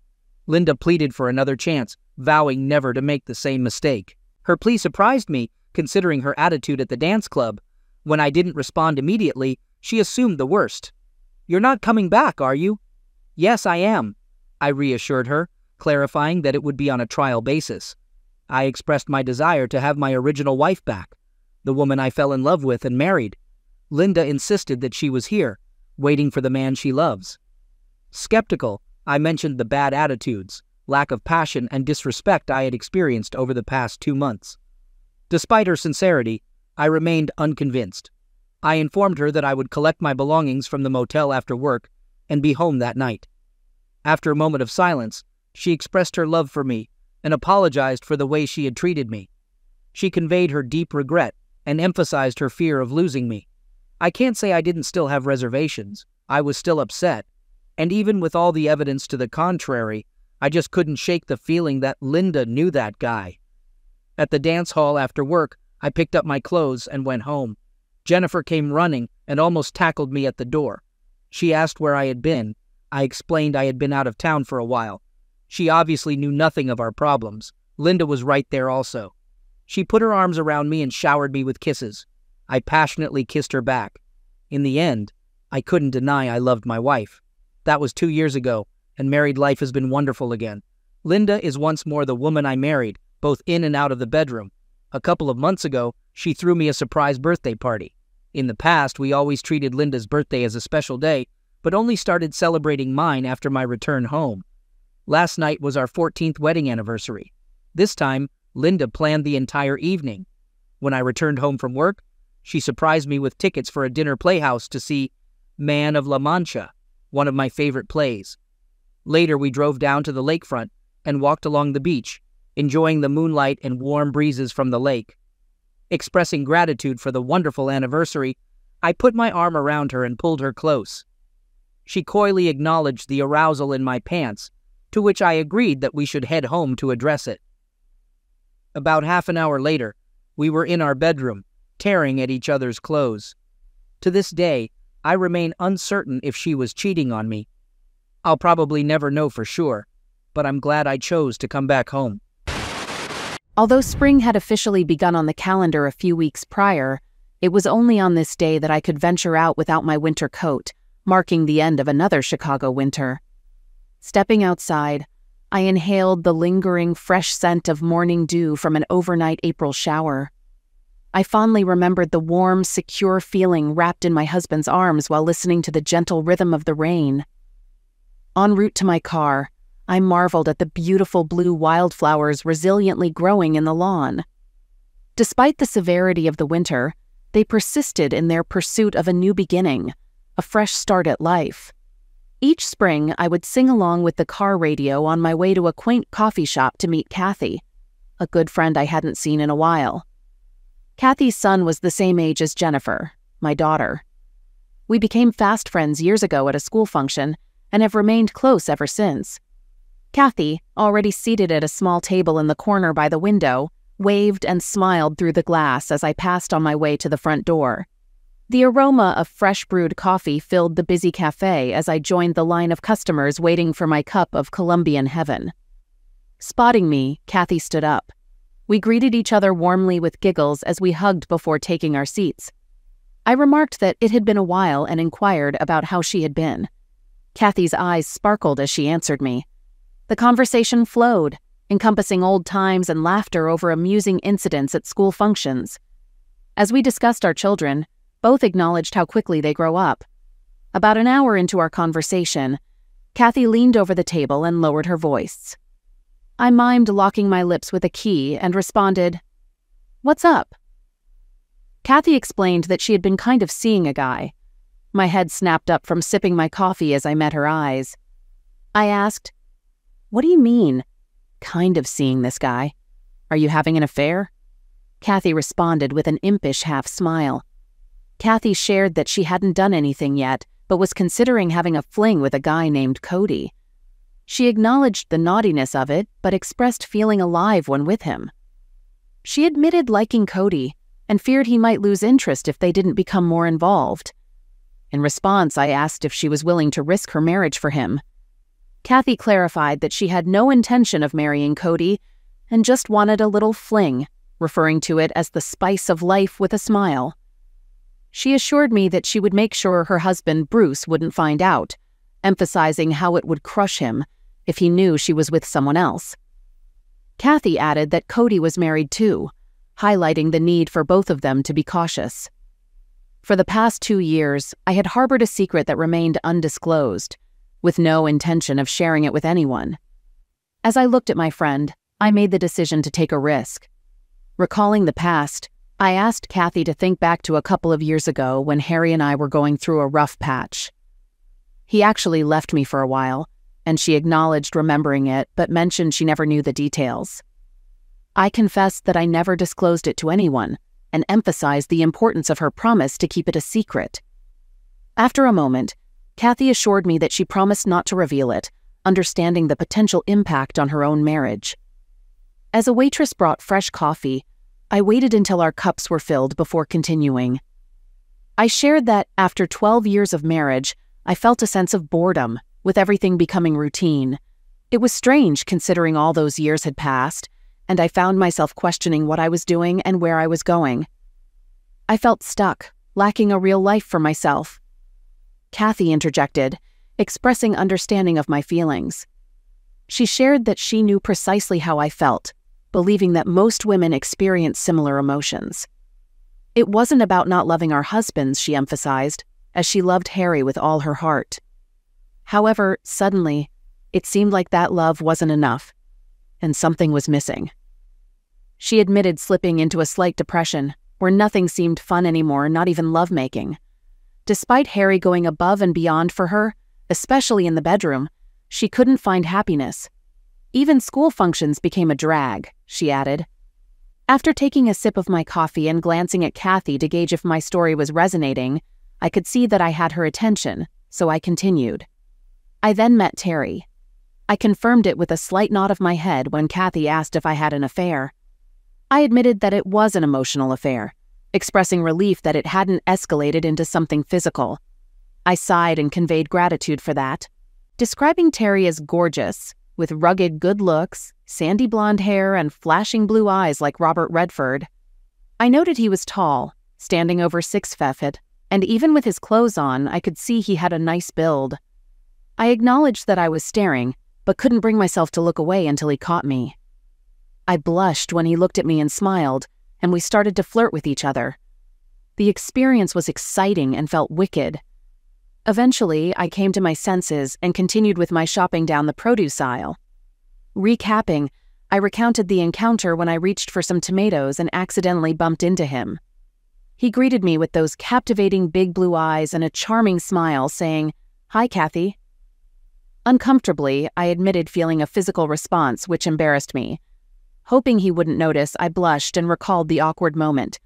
Despite observing my wedding rings, he extended his hand for a shake and introduced himself. Surprisingly, his awareness of my marital status didn't dissuade him from expressing interest. And I found it flattering that someone like him could be attracted to me. We continued with conversation and jokes as we moved through the aisles, gathering the items we needed. Upon reaching the checkout, he offered me his number, suggesting I call him for lunch the following week. Kathy was now hanging on every word of my story, expressing how familiar it sounded, almost prompting me to toss Terry's card away. As I left the store, my thoughts echoed, "Yeah, right. I'm going to call you, and we're going to have this intensely hot romantic love affair, and then my husband will finish off us both." I admitted that I didn't throw his card away, but kept it in my purse. On the way home, my mind was consumed with thoughts of Terry. When Harry arrived home as I put away groceries, I already felt guilty and snapped at him when he tried to help. It seemed like an unconscious defense mechanism. Poor Harry asked if something was wrong. In response to Kathy's eager question about what I said, I confessed that I lied, telling Harry I was just a little tired from shopping. In truth, I was secretly walking on cloud 9. Continuing my narrative, I acknowledged that I knew I shouldn't call Terry, considering it was wrong and that I was vulnerable due to my emotions. Despite telling myself, no, I couldn't resist the temptation. I found one of the last payphones in the city and dialed the number on Terry's card. We arranged to have lunch the following day. With anxious anticipation, Kathy waited for me to take another sip of coffee before continuing. On our way to the restaurant, I shared with Kathy that my emotions were all over the place. Terrified and excited simultaneously, not to mention feeling incredibly aroused. During our conversation, Terry reached over the table and held my hand, evoking that familiar wetness. It felt like being a kid on my first date. Despite a strong desire to go to bed with him, my conscience or perhaps fear held me back, and I couldn't bring myself to do it. In response to my sharing, Kathy noted that Terry persisted in his seduction, discussing Harry without recognizing the value of the woman he had, and failing to appreciate Kathy. She admitted to being influenced by his words, leading to resentment towards her own husband. In a short span, Terry successfully convinced her that Harry was taking her for granted, resonating with the situation she believed she was currently facing. I explained my motive for sharing all this with Kathy, expressing a desire for her to be aware of the situation she might be getting into. Curious, I inquired if the guy she was seeing had begun talking about Bruce yet. Kathy shook her head, asserting that there were no issues in her marriage. However, in the brief pause that followed, I sensed a subtle uncertainty lingering in her words. Continuing our conversation, I probed deeper, asking if she too had started to question her situation. Kathy acknowledged the growing realization, prompting me to reflect on my own experiences. I explained to her how, when Harry left, he pointed out my constant irritability, which I had been unaware of for over 2 months. This pattern extended to the bedroom, where I found it challenging to muster passion for a man who appeared to take me for granted. As I continued with my story, I could see understanding slowly spreading across Kathy's face. I urged her to consider the situation and asked, "Think about it, Kathy. What kind of man has an affair with a married woman? Can you imagine Bruce doing it?" "Bruce? No, of course not. He'd never do anything like that," Kathy affirmed, seeking validation. I then questioned her, "So why risk your marriage over someone who would?" While Kathy pondered the recent revelations, I continued sharing my story.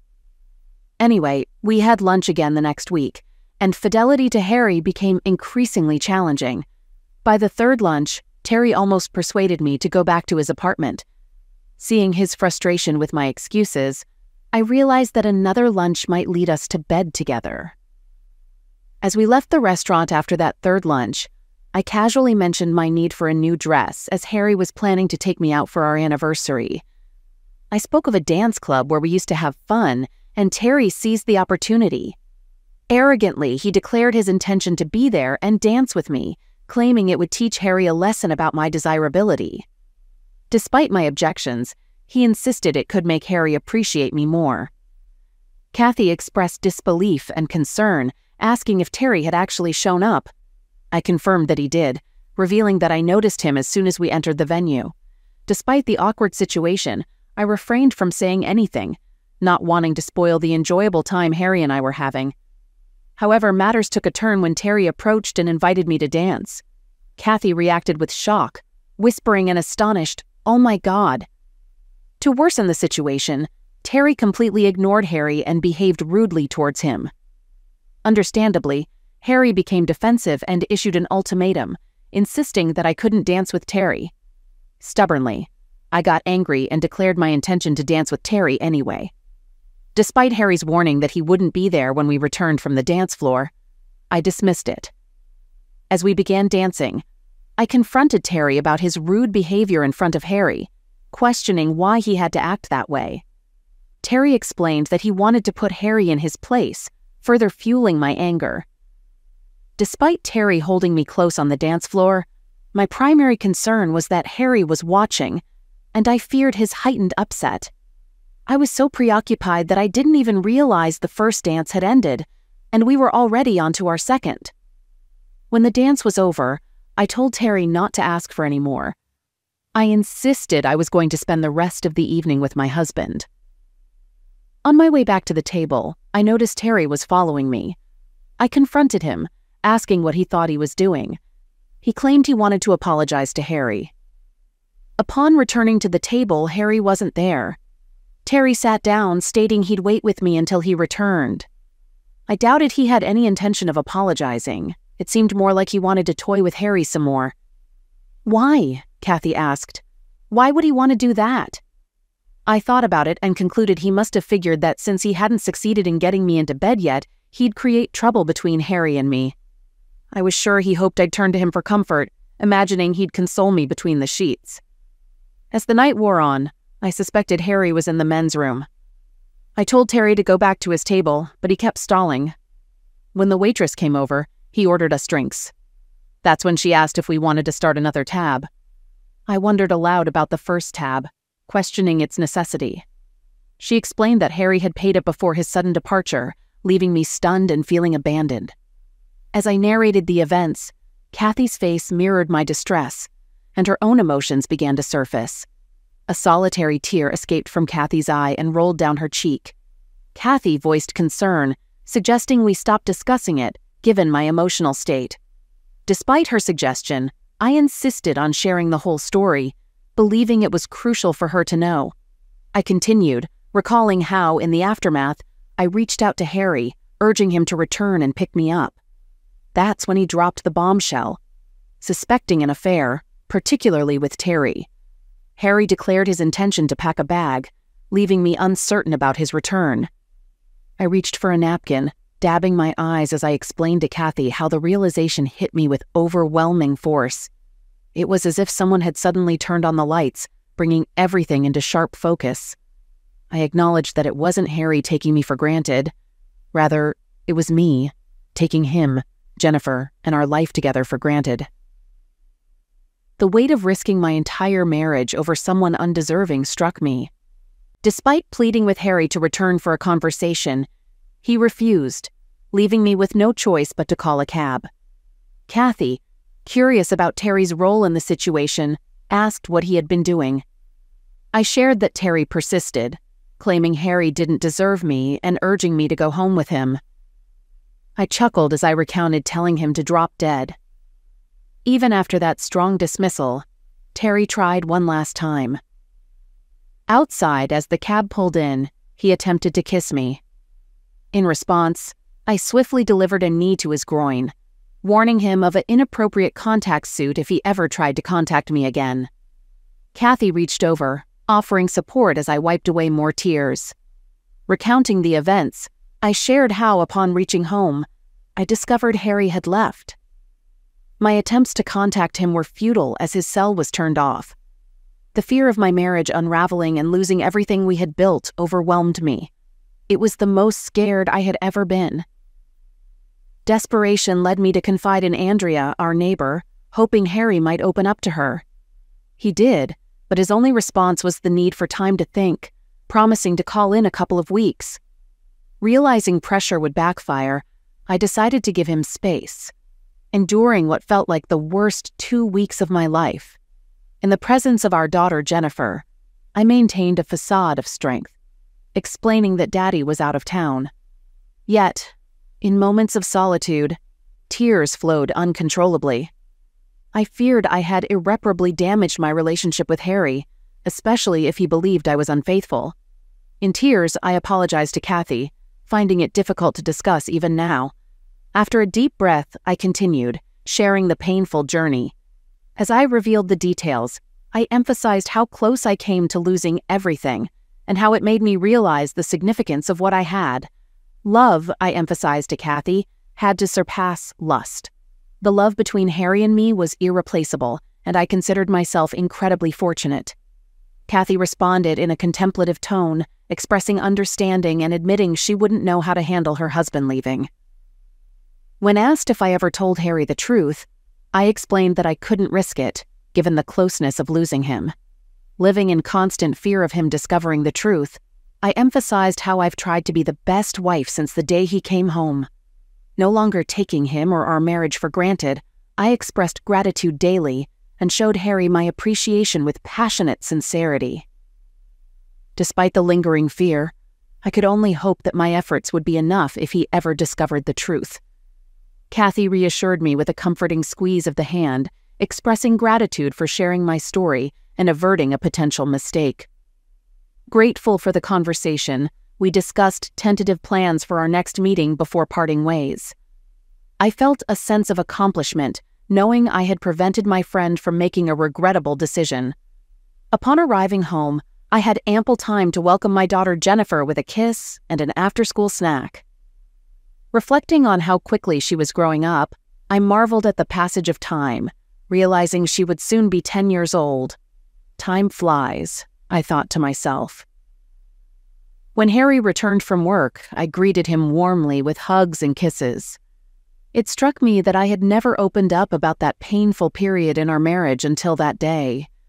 Conversing with Kathy served as a reminder of the wonderful life Harry and I had built together. Later that night, Harry lay beside me, peacefully asleep. I turned on my side, propping myself up on my elbow, and traced the lines on his face, each one telling a story of the years we'd shared. With a delicate touch, I followed the faint outline of a few, my heart swelling with love and admiration for the man lying next to me. Leaning down, I pressed my lips to his, and to my delight, his smile met mine. He pulled me into a passionate kiss, his arms wrapping around me. Whispering, I expressed my surprise, thinking he was asleep. Harry chuckled, revealing he had been deep in thought about Jennifer's upcoming birthday.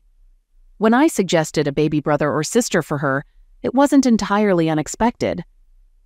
We had discussed it before without reaching a decision. His smile seemed to signal an end to that debate.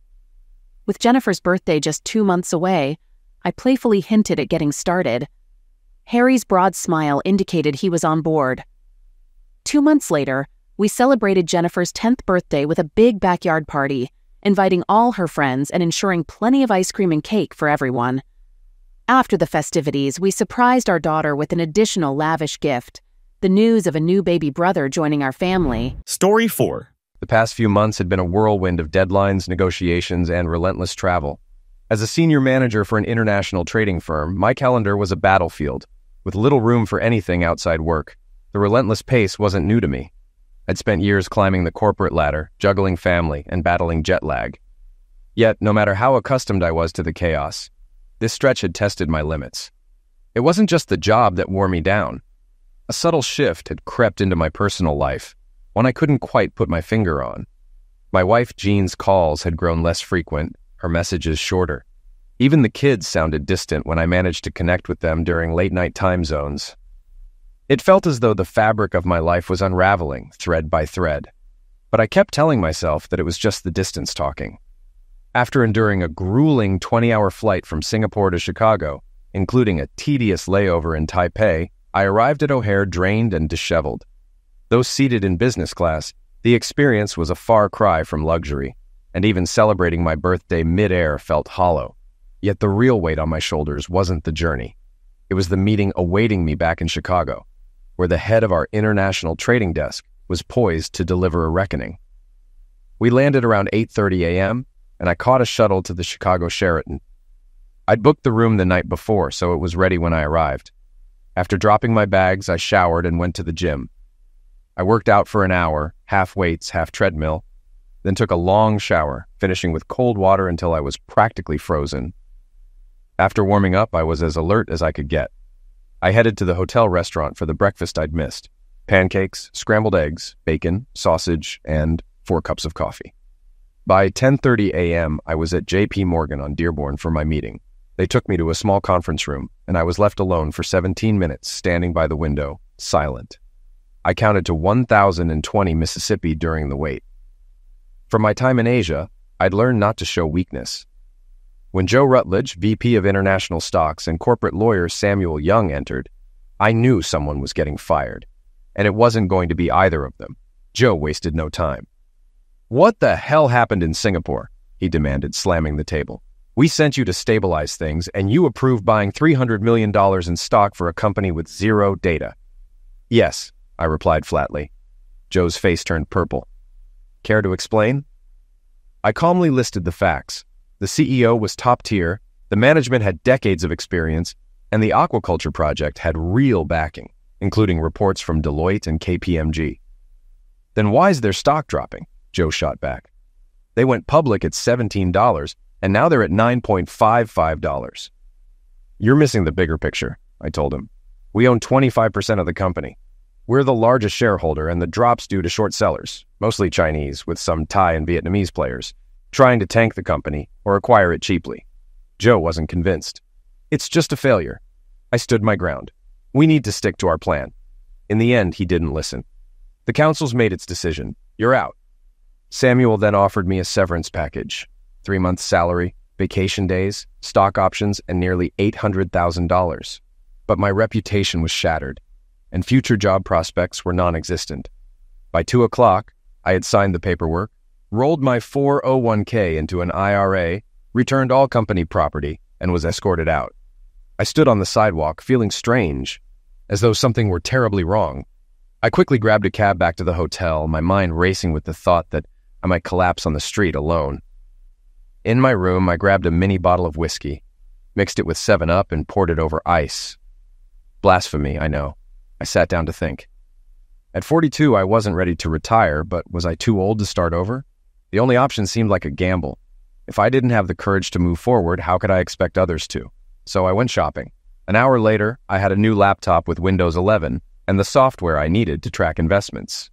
I plugged in a flash drive with all my Singapore transactions, thoughtfully left behind in my hotel room to avoid trouble, and got to work. I checked our savings, $50,000. My investment accounts had $250,000 each, but they required 24-hour notice. I sold some blue-chip stocks and calculated that with my salary and stock options, I'd have over $1.2 million by the end of the week. I transferred most of it into an offshore account, Blue Sky International. By 9 o'clock, I ordered a hamburger and beer and pulled out my phone. It had been off for 36 hours. I debated turning it on, but was too mentally exhausted. Instead, I lay in bed watching the news, barely absorbing anything. Eventually, jet lag hit, and I passed out. The next morning, after a quick breakfast, I turned my phone on. It was flooded with messages. "Help, Dad. Mom is having a breakdown," from Dean and Katie. "What's going on with Jean?" from my dad.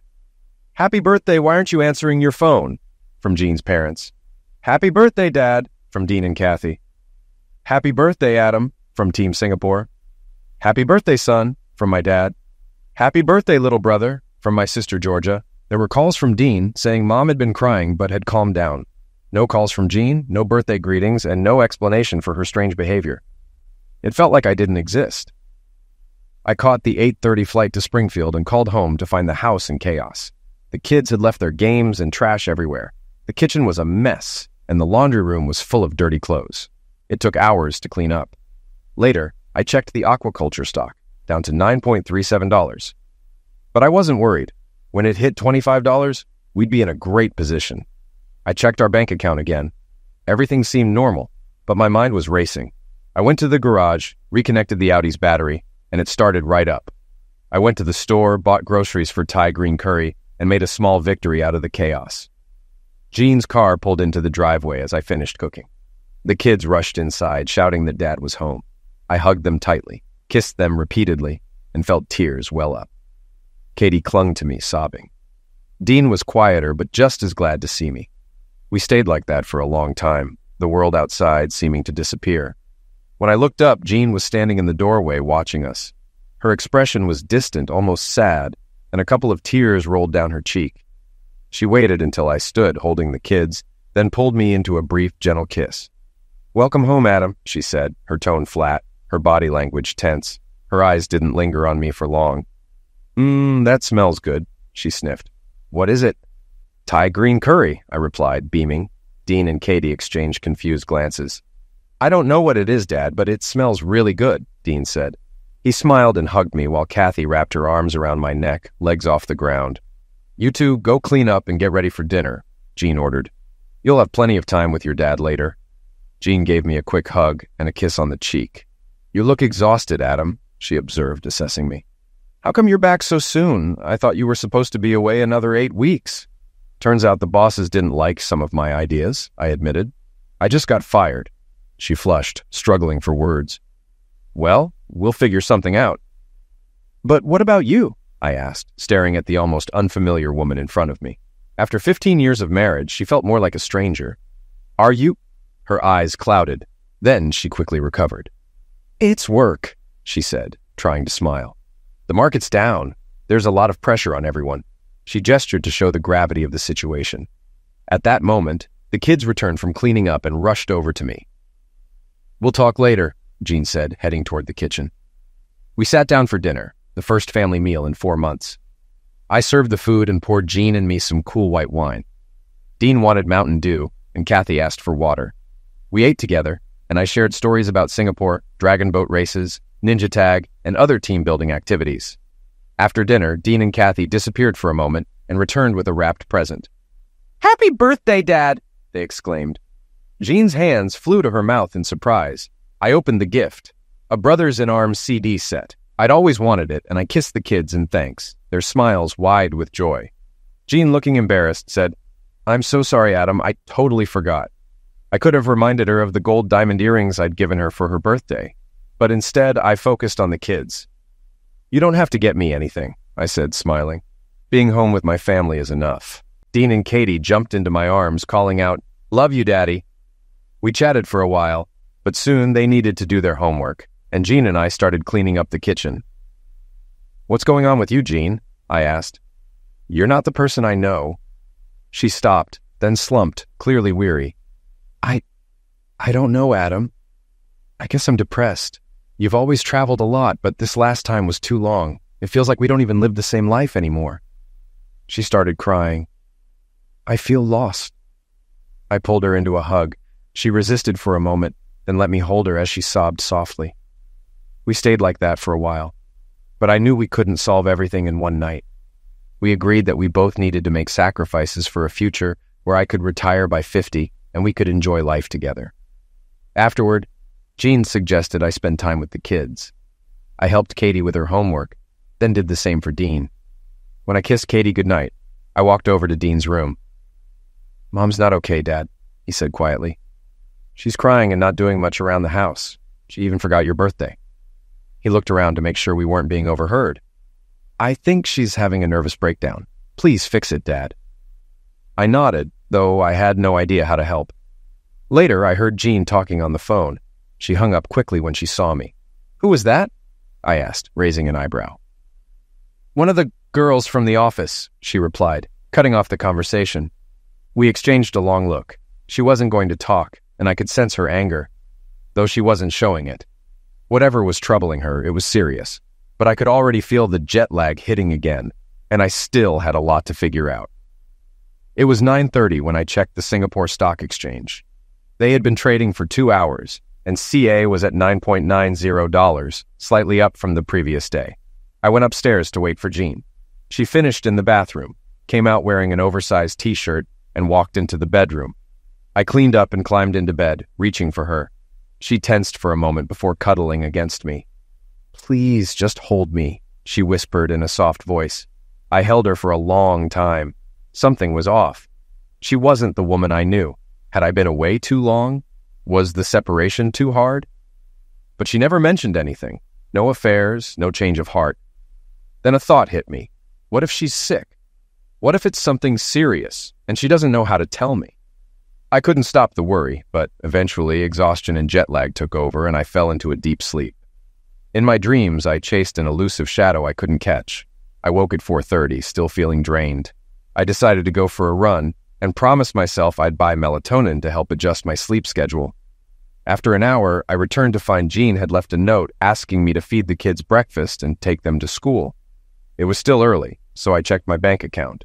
The transfer from JP Morgan had cleared, so I moved the money into my offshore account. I checked CA stock, and it had dropped to $8.99. No longer rising, but heading down. I had to decide, fix my marriage or secure my financial future. Could I do both? I spent time with Dean and Kathy asking about their past few months. They mostly did corporate activities with Jean's boss, Anthony Miller, mini golf, movies, dinners out. Dean must have noticed my face. "Dad," he said, "she always said Mom was such a big part of the company, like we were all one big happy family." Katie nodded. "Aunt Evelyn was always with us." I smiled, glad they stayed active, but now that I was back, I wanted to take a vacation together. They agreed, and I hugged them again before driving them to school. I made a few calls, including one to my old mentor, George Tallis. We talked about my career and the potential for investment opportunities. Later, I went to HHS Pharmacy across from St. John's Hospital. While leaving with some melatonin, I saw Jean and Evelyn Miller walking out of the hospital. They were holding on to each other, looking grief-stricken, and got into an Uber together. I watched them as they left, feeling confused. Was Jean sick or Evelyn? They didn't seem ill, but they looked deeply connected, more than just friends. A lover, perhaps? My mind raced. What was going on? I shook it off and went to my next meeting, staying focused on the business at hand. In the first meeting, Julian Knowles said he'd discussed the proposal with his group. The second, with Aaron Goldstein, went better. He liked the idea and transferred $10 million into my trading account. After the paperwork, I stopped for coffee at Starbucks when George called. He liked the plan and had interested investors. We agreed on a commission structure tied to the yield. I called my dad to discuss the COA opportunity. He said he'd invest $100K and wire the funds the next day. I then explained my situation to Jean, who went quiet, his methodical thinking kicking in. After a long pause, my dad said, "Her behavior looks like someone in mourning." "She's not mourning anyone," I replied. "Her parents are fine, living in Arizona." My dad paused, adding, "She has no siblings and her cousins are distant." We talked longer, and I had to agree with his assessment. He suggested I hire a private investigator, giving me the contact of someone they'd used in the past. At home, I called my contacts in Singapore and Southeast Asia to check the mood there. I recreated CA's risk profile, and it matched my initial report. Solid management, rational numbers, and the key factor, everyone in the management team had invested their own money. That made my position stronger. Everything was ready for trading when SSE opened. While waiting, I called the private investigator, Clarence Williams. His southern drawl felt deliberate, but his mind was sharp. He asked for a $5,000 advance, promising to start the next day, thanks to my dad's referrals. I sipped coffee, trying to calm my nerves. Dean and Kathy came home late from practice, and I spent time with them, but mentioned I had work to do. Jean arrived looking tired, but more focused than the night before. "I got Chinese," she said, kissing me on the cheek. "Are you working?" she asked. "Hi, Jean," I replied, keeping things distant. No affection came from her either, just like when I was a kid. "I'll be working from 7. "Okay," she said, uncertain. "I have a present for your birthday." She handed me a small gift, a card that said, "Happy birthday, Adam, love, Jean." Inside was a bottle of Hugo Boss aftershave. I thanked her, and she kissed me on the cheek, which felt impersonal. At dinner, Dean and Kathy talked about their day while Jean remained quiet. We discussed changes during my absence. Dean mentioned the old skate park being closed, and Kathy said it was good that Mr. Miller had turned a house into a shelter for misused teens. I raised an eyebrow. "You mentioned that?" I asked. "Tony wants a conservation project, and this is his way of doing it," she said, offering vague details. She seemed to be holding back. I didn't know Miller was into that kind of thing. "His wife started it before she died, and he's continued it," Jean added, almost smugly. "Why now?" I asked, pushing her for more. She paused, her expression hardening. "Now the opportunity is there." I nodded, pretending to agree. "Sounds like a great cause." She smiled back, and we got up to clean. I could tell she wasn't telling me everything. Her body language suggested she knew more, and it seemed connected to the personal issue I had helped clean up. After I took out the trash, I told her I was going back to work in my office. It was an hour before trading opened in Singapore. As I sat at my desk, I reflected on my marriage, trying to manage the growing pain inside me. I knew if I let it consume me, I wouldn't be able to focus on what needed to be done. But I also realized that holding it back could make things worse. Jean and I had always been compatible, agreeing on everything from where to live to how many kids to have. The past few years had been tough with my travel, but we'd always reconnected when I returned. This time, however, something felt different. I thought we were on the same page, but it turned out we weren't, and that made me angry. In Singapore and South Asia, many women sought out foreign men, some for status or money. I was approached daily in the office, on the subway, at markets, and in bars. Many of my coworkers dated locals, some even treated them like servants. I personally found it distasteful, but I kept turning down these advances because I was married to a woman I loved. But now I wondered if she still loved me, considering her behavior. I couldn't pinpoint any warning signs except for recent communication breakdowns. But for now, I had to focus on my work. When Singapore's market opened, California was trading at $8.49. I took a cautious approach, buying $5 million worth of shares. The market was flooded with sellers, likely driven by my old company dumping stock. The price kept falling, but I kept buying. Investors were panicking, hoping to salvage anything they could, driving the price down to $5.61. At that point, I made a final $15 million purchase, bringing our holdings to just over 10% of the company. I called George, and we shared a drink over the phone. By the time I logged off, the price had climbed to $8.72 as investors jumped in to take advantage of the lower prices. The short sellers were left stuck. After cleaning up, I climbed into bed, exhausted, and passed out from the melatonin pills I'd forgotten in the car. The next morning, I woke up late to find everyone downstairs. Jean was on the phone, and when she saw me, she quickly ended the call. "You must have been up late," she said, handing me a cup of coffee. I nodded, sipping. "We'll have to wait and see," I replied, trying to downplay the situation. She kissed my cheek and left to take the kids to school. I checked the stock price later that morning. It had rallied to $10.14, a good sign for those holding shares and a nightmare for the short sellers. It was time to stabilize the stock and focus on its potential, away from the games being played. After washing my face, I started catching up with our investment group. I visited the Miller Real Estate website. It was business as usual, with a mission to help troubled teens through their New Horizons House program. There were no further details, so I turned to Facebook. Anthony Miller's profile was filled with photos of his cars, vacations, and corporate events. One photo stood out, the MRE team, with Anthony in the center, Evelyn to his left, and Jean to his right. Two things stood out. First, Anthony Miller looked much older and had lost a lot of weight. He appeared haggard. Second, Jean was holding his hand and looking at him instead of the photographer.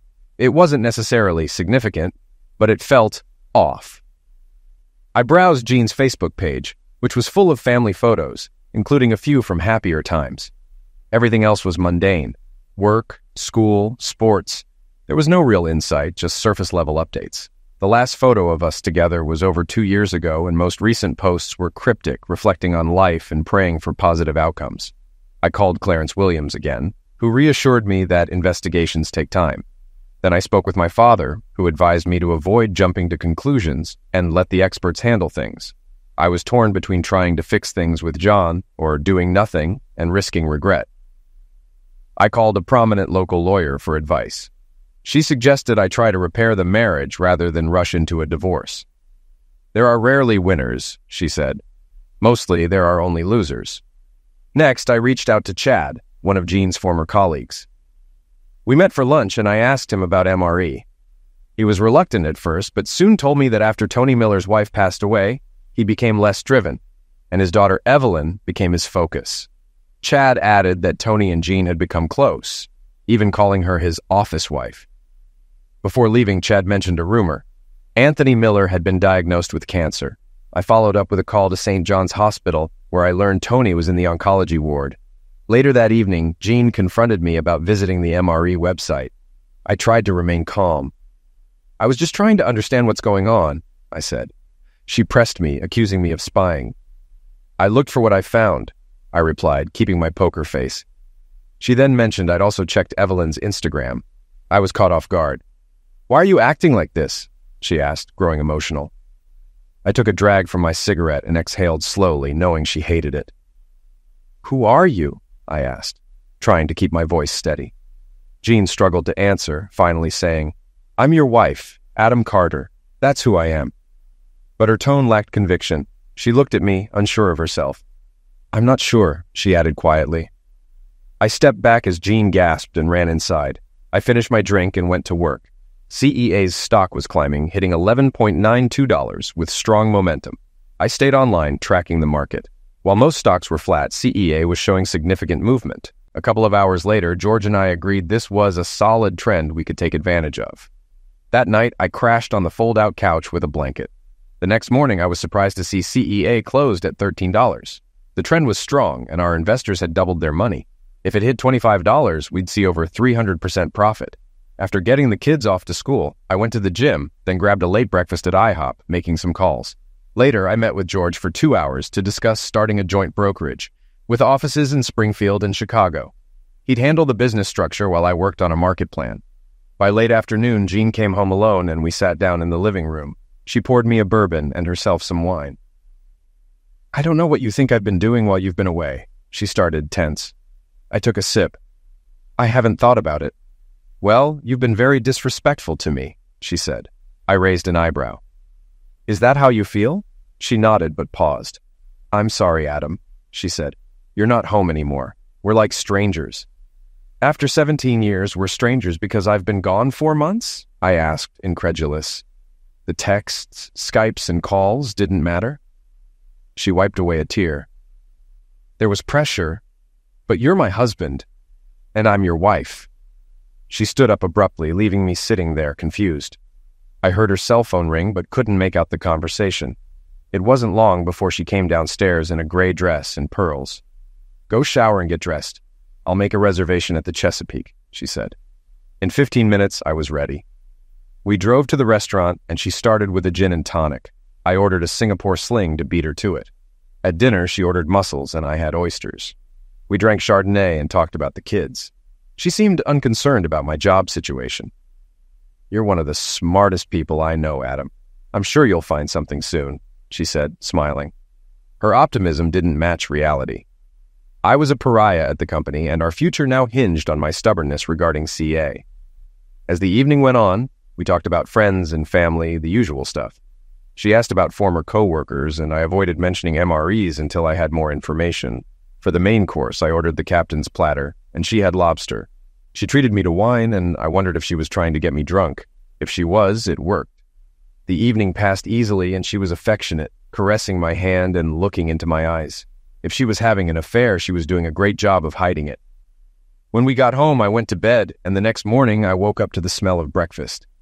Jean had made scrambled eggs, bacon, and English muffins. We ate together, and she told me about things around the house that needed attention before heading out to pick up the kids. I went outside to start cleaning up the backyard when my phone rang. It was Clarence Williams. "Can you talk?" he asked, and my stomach sank. We arranged to meet at a coffee shop. I quickly got ready, left work unfinished, and headed out. He was already waiting when I arrived. He wasn't what I expected. Small, unassuming, and dressed like a nobody, he looked like a man who blended into the background. About 5'7" inches or 5'8", gray-haired, thin, and balding, his clothes were basic and worn, like he shopped at Walmart.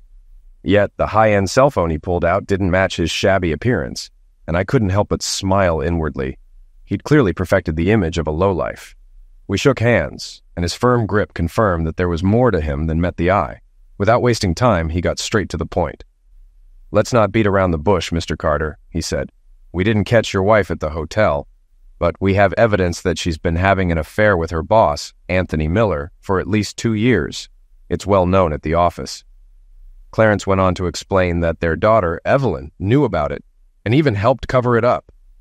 Jean had been leaving the kids with friends and spending weekends with Miller while I was away.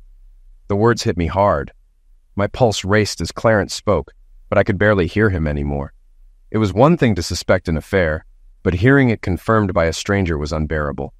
He continued, almost as an afterthought. "Miller has aggressive pancreatic cancer. He's got only a few months to live." The news shocked me, confirming some things I'd suspected but didn't fully understand. It all made sense now. John's behavior, her emotional distance. She was mourning the man she loved. I opened up to Clarence about my suspicions, not because he was a friend, but because I needed to talk to someone. Clarence's next words confirmed my suspicions about the affair. "Cheaters don't just cheat. They're invested in each other. It's not just about sex. They go on dates, share experiences, talk about their lives. They develop a real relationship," he continued, explaining how cheaters justify their actions by blaming their spouse's perceived faults. I understood it all, but it hurt even more to think that Jean wasn't just cheating on me. She was emotionally invested in Miller. As we talked, we agreed to pause the investigation while I processed everything. Clarence left, and I sat there, stunned by the reality of my situation. My marriage was over. The idea of staying together for the kids felt pointless. Divorce was a fact of life for most families, and I knew it would be mine too. I tried to quiet the storm of emotions inside me, but it was difficult. I thought back to my time in the Far East, where business and life were viewed in multi-generational terms. But I wasn't a mob boss, and I didn't have any powerful allies. I was just a man, alone. As I sipped my coffee, I wondered how I could take revenge on a dying man. For Jean, it was simple. Take away something she loved. I didn't have a solid plan yet, but an idea was starting to form. First, I needed to deal with Miller. He disrespected me, my marriage, and my kids by pursuing Jean while knowing she was married. That couldn't go unanswered. My anger flared again. My work evaluations had noted 2 key traits, risk aversion and stubbornness. Now, both were pushing me to retaliate, regardless of the cost. A plan was taking shape. I called Clarence and asked him to find as many women as possible who had gone through Miller's program, hoping to uncover something that could work to my advantage. It wasn't a fully formed plan, but it was a start, and I was starting to catch big fish. In 2014, I was transferred to our Kenya branch for 3 weeks. During a weekend off, I went deep-sea fishing in the Indian Ocean. There, I learned a valuable lesson. You don't just fish for marlin. First, you use trolling lures to catch a smaller fish, then use that as live bait to catch a marlin. I succeeded, but felt sorrow seeing the marlin fight for its life. That would be my only big-game fishing attempt. But the experience gave me a plan. Back home, I tried to shake off my thoughts, doing breathing exercises until I felt like I could carry on like before. Jean wasn't home yet, so I went back to my unfinished tasks. When she returned with the kids, we had a nice family dinner. Steaks, corn, and coleslaw. I acted the part of the loving father and husband, while inside I was cynical and calculating. I suspected that, with her lover dead, Jean was trying to cover her tracks, using me as her backup. The time with the kids and with Jean was as fake as her attempts to salvage our marriage. Cynical Adam told me to remember that. After the divorce, I found myself living a double life, pretending to be someone I wasn't while watching myself play the role. It felt like watching an actor in a movie. On the bright side, George and I launched our new trading firm in Singapore, and CEA stock was climbing, more than doubling our investment.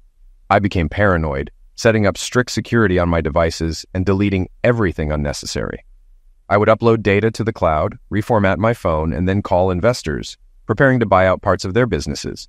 The non-compete clause didn't worry me. My layoff had made it irrelevant. My marriage front stayed quiet as I waited for new intel from Clarence. On Thursday, he handed me a flash drive with details on 14 women Miller had helped through his program. One worked as a courtesan, and I decided to contact her.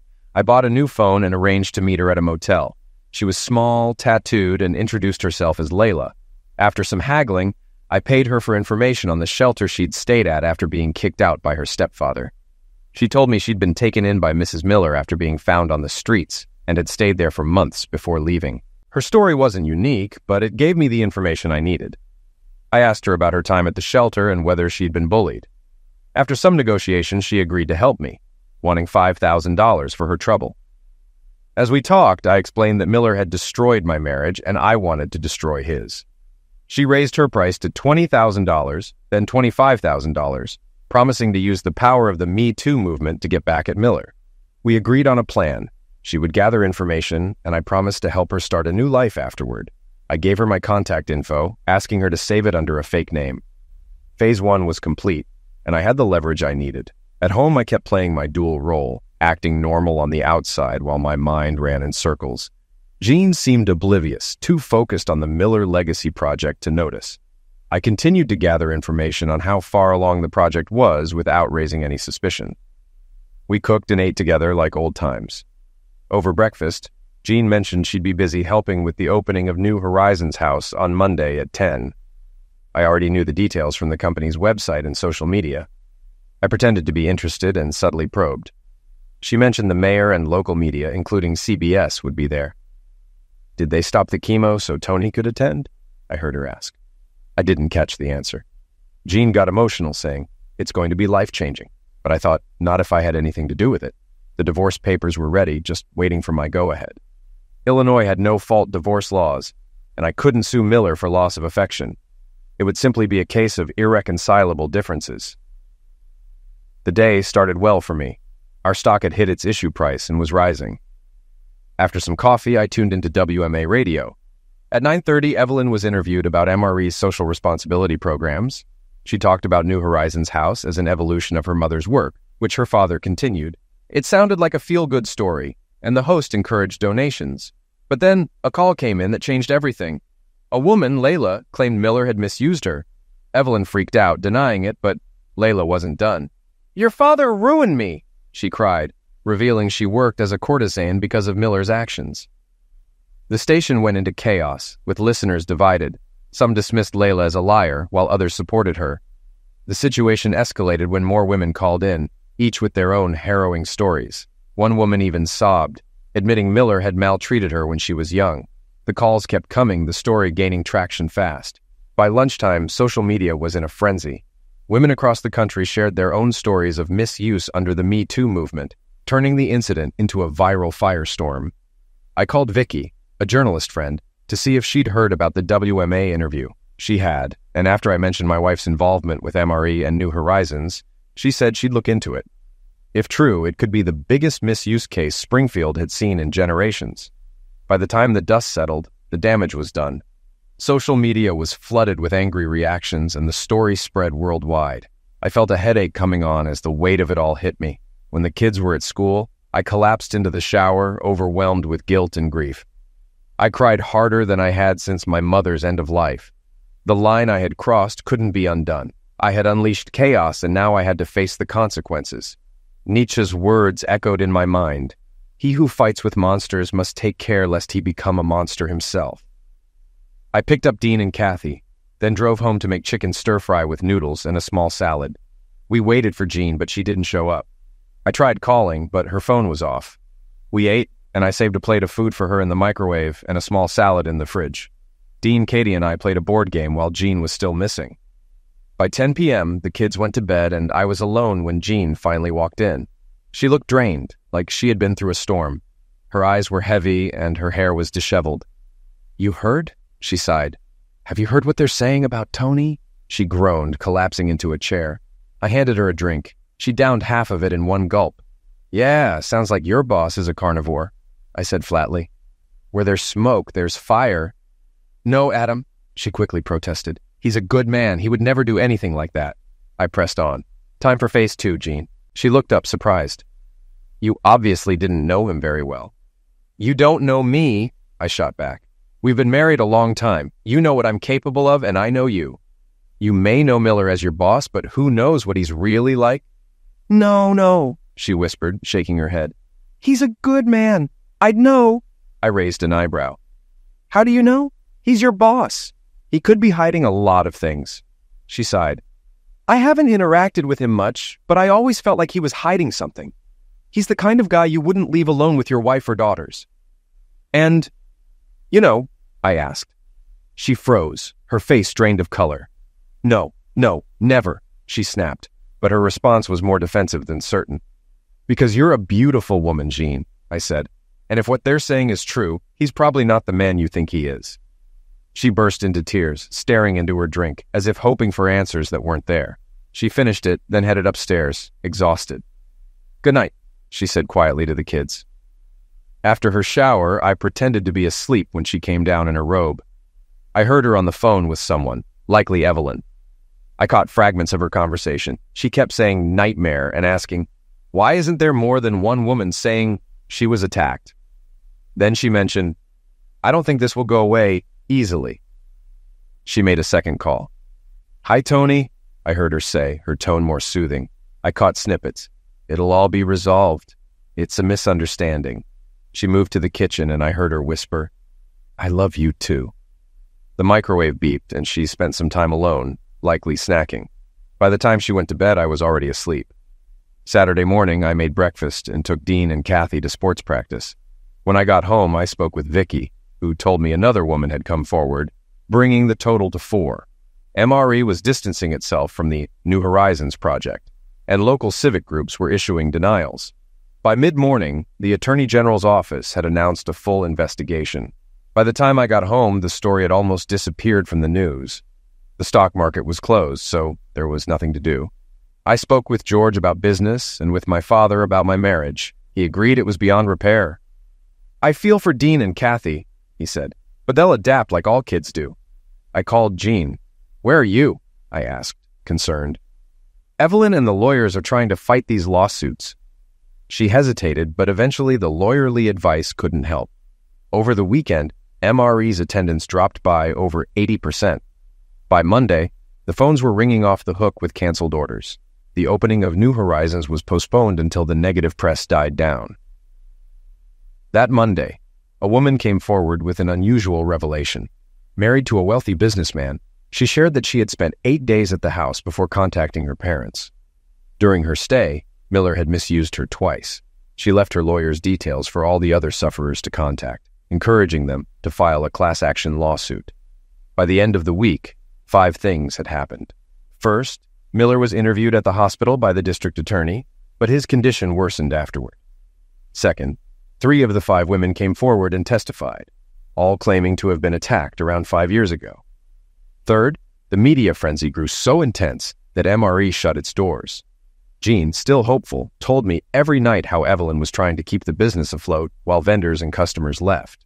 Fourth, the stock price for CA had risen past $24, and I was selling shares in blocks. Each snapped up quickly without affecting the price.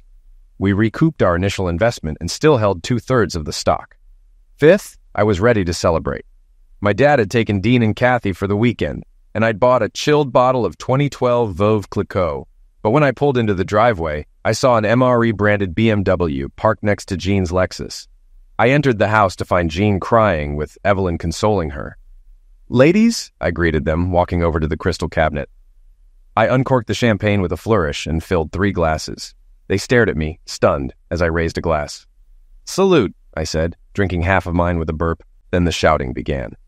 John, you're divorcing me? I asked, coldly. I thought we were a family. I spotted divorce papers on the coffee table. Evelyn, how could you? I continued, turning to her. Adam, don't you care about your wife? She asked, but I just handed Jean a drink. We're celebrating the end of an era, I said. I finished my glass and reached for the bottle. Hello, Evelyn, I smirked. First, I could, and I did. Confused, she blinked. Second, I stopped caring about her when she became your father's hoe. I knocked over my glass in a mock toast. Here's to your father's legacy, Evelyn. I hope he lives long enough to stand trial so the world knows what a piece of crap he really is. Evelyn turned white and collapsed. Turning to Jean, I said, Get a lawyer. The kids will stay with my father until custody is settled. Jean stared at me, terrified. It was clear I had become the monster I feared. Evelyn dropped her glass, and both women looked at me as if I were mad. You left me alone so often. I needed human contact, I mocked. Jean tried to justify herself, but couldn't meet my gaze.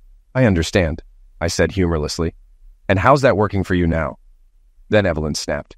How many women did you sleep with while you were gone? She yelled. All men want angels, but you all act like the piece of crap who fathered me. Just because your father ruined women in marriages doesn't mean the rest of us stoop to his level, I shot back.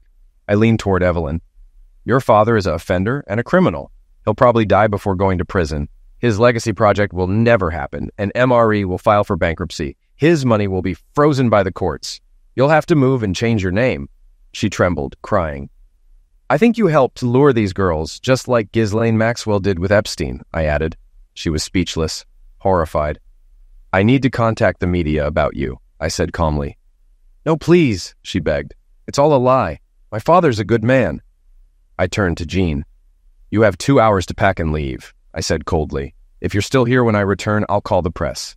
"Screw you," she spat. "I'll hire a lawyer first thing. We'll see who gets what." Jean whispered, "Oh, God," as her face crumpled. 2 hours, I repeated, and left. I drove a few blocks before the adrenaline caught up with me, and I started shaking uncontrollably for about 15 minutes. Once I calmed down, I called my father. I told him Jean had handed over the papers and asked him to keep Dean and Kathy with him. "Allow Jean to visit, but don't leave her alone with them," I warned. After the call, I drove aimlessly, stopping for gas before heading home. It was 10 p.m. when I arrived, and the house felt like a tomb, echoing with the ghosts of happier times. The silence was deafening, and I couldn't sleep. 2,500 years ago, Socrates said life without exploration isn't worth living.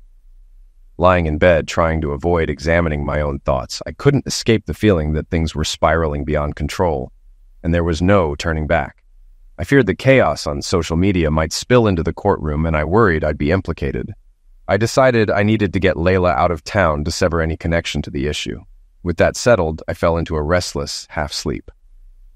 The next morning, I woke up just as tired. After my usual routine, I went downtown for breakfast and called the kids. Dean had sensed trouble at home, but I promised I'd talk to him and Katie soon. Over coffee, I reached Layla. "Did I do as promised?" I asked. "You did," she replied. We confirmed she was flying to Chicago the next day. I'd already transferred money to one of George's accounts, and then to Layla's. She was now $25,000 richer, heading to a new job in property management, thanks to one of George's contacts. While drinking my second cup, Vicky called. "3 women have sued Miller for damages. Papers will be served Monday," she said. We discussed the story's timing, noting how the publicity from Layla's claims had triggered others, much like the Weinstein case. I spent Saturday with Dean and Kathy, telling them about the divorce and their mom's affair with her boss, Anthony Miller. Kathy didn't understand, but Dean did. Afterward, we went to the golf course and had dinner at a Greek restaurant before heading to bed. That night, I returned to my empty house, filled with the silence of broken times. On Sunday, Jean's parents called, asking if reconciliation was possible for the children's sake. I explained that reconciling with Jean, given her affair with Miller, was impossible. "It'll all be settled in court," I assured them, ending the call and leaving them to process the reality of their daughter's actions. Life moved slowly and painfully. Dean and Kathy were back at my place, and my father helped out. Meanwhile, my business with George gained momentum. By the end of the second week, the media storm around Miller had quieted. Vicky told me a 4th woman had joined the lawsuit, but not Layla, which I found odd. I had a meeting with lawyers to divide property. I'd set up education accounts for Dean and Kathy, ensuring they were protected. Jean's lawyers were still digging into my past employer, suspecting a golden handshake. It was only a matter of time before they subpoenaed HR documents. I offered Jean nothing, as she had a job and was financially stable. She demanded $250,000 in cash and assets, but I countered that it was all lost in bad investments. I warned her lawyer that if she didn't take the deal, I'd drag the case out until they ran out of money. Jean insisted she deserved half, but I shot back. "Go ask Miller for money. You've had a better marriage with him than you ever did with me." The divorce dragged on for months. Jean vacillated between blaming me, minimizing her affair, and wanting to reconcile. One meeting, she threatened to move back into the house with her lawyer, but I warned her, "Try it, and I'll expose everything." As I left the lawyer's office one day, I saw Evelyn sitting in the foyer, glaring at me. I smiled at her, knowing the tables had turned. "You should have stayed out of this," I said. "What you sow is what you reap." 2 days later, Layla had another $5,000, and the local media was buzzing with the news that Evelyn Miller had helped her father, Anthony Miller, who was already disgraced. The district attorney faced growing criticism for not arresting Miller or taking action against his daughter. At a media briefing, the DA's office claimed they were still in the early stages of the investigation, but the press didn't hold back, fueling another storm. The public, still reeling from the Weinstein and Epstein cases, quickly turned its attention to Evelyn. Miller was sued by 4 women, and I began to worry. The case could derail everything I had planned. It was now 6 weeks since I returned from Singapore, and I was working from home when the doorbell rang. It was Evelyn. "What do you want?" I asked, annoyed. "Can we talk, Adam?" she pleaded. "No, I don't want to be associated with someone like you," I said, slamming the door in her face. She called again just as I expected. I opened the door and she begged, "Please, Adam, just talk." I almost laughed. "Where's your entitlement, Evelyn?" I muttered, then added aloud, "I don't think so. You just want to record me and twist my words." "I won't," she promised. "Good," I said, "but leave your phone in the car and wait here." I shut the door, set my phone down, and hit record. "Okay, talk," I said, sitting on the couch. She hesitated before sitting down on the edge, as though ready to run. She brushed her hair out of her face and started. "I know it's you, Adam. You're the one who created this nightmare." I stared at her blankly. She probably saw me as a snake in her garden. "Stop it, Adam," she said, her voice shaking. I didn't respond. She tried again, shifting tactics. "I know you were hurt by Jean's affair with my father," she started. "Whoever was hurt," I cut her off. "But this lie about my father abusing women needs to stop. It has to be disproven." I couldn't help but laugh at her. "There's nothing I can do, Evelyn. It's up to the court now." "Please, Adam," she begged, "make it stop. I know you can." I smiled coldly. "Now that everything's falling apart for you, you want me to help? Where were you when your father was entertaining my wife?" Her face turned red with shame. "Oh yes, you were helping, making sure she was your father's hoe," I said. We stared at each other in silence for a long moment. Then she asked quietly, "When will you stop, Adam? When will you be satisfied?" Tears welled up in her eyes as she fought to maintain composure. This was no act, I thought. She was broken. "Not until your family is completely destroyed, Evelyn," I said, my voice low. Her eyes widened in horror. She finally understood. "There will be no stopping," I added, making sure she got the message. "No ceasefire, no peace." She stood, silently processing my words, then asked, "How? How do you want revenge, Adam?" She was in her early 30s, unmarried, with no kids. Her Facebook showed a recent breakup. Stumbling, she reached the door, then hurried to her BMW and drove off, swerving down the street. I felt mixed emotions, satisfaction from the pain I caused her, but also disgust at my own cruelty. It was still early, but I needed a drink. The rest of the week was spent in law offices, handling clients and finalizing due diligence on 2 promising stock listings, one in Hong Kong and the other in Johannesburg. Meanwhile, the class action lawsuit against Miller moved forward. The Millers scrambled to settle out of court, but the DA was unsure how to prosecute a dying man, so we all waited. I heard that the Millers had lost almost everything. MRE's real estate was sold off, and the women received over $2 million each. It was effectively the end of MRE. I still needed one last step to complete my revenge, so I went to the hospital to see Miller. I walked into his room without challenge. I was there to ensure he knew who had destroyed him, his legacy, his life. He lived for 2 more days before passing away. Evelyn had him cremated, and only 5 people attended the small ceremony. One of them was Jean. She wanted to take Dean and Kathy with her.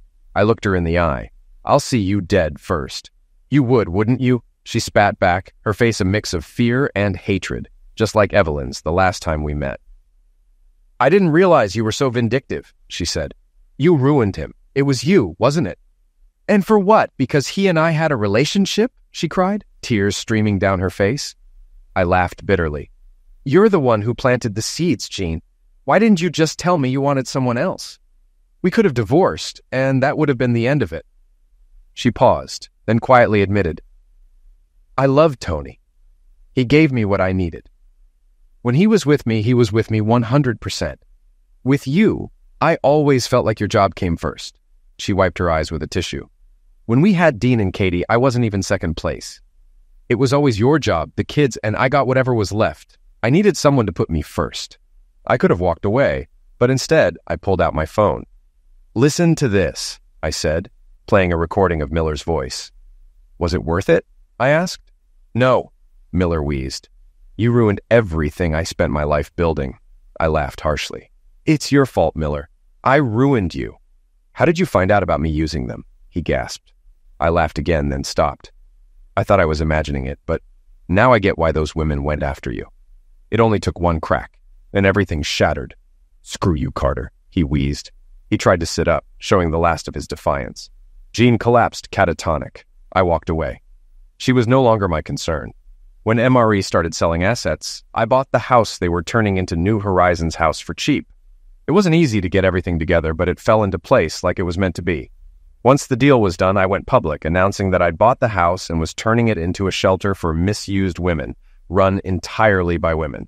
I renamed it Joy Carter House in honor of my mother. My dad cried and kissed me. Dean and Kathy were impressed.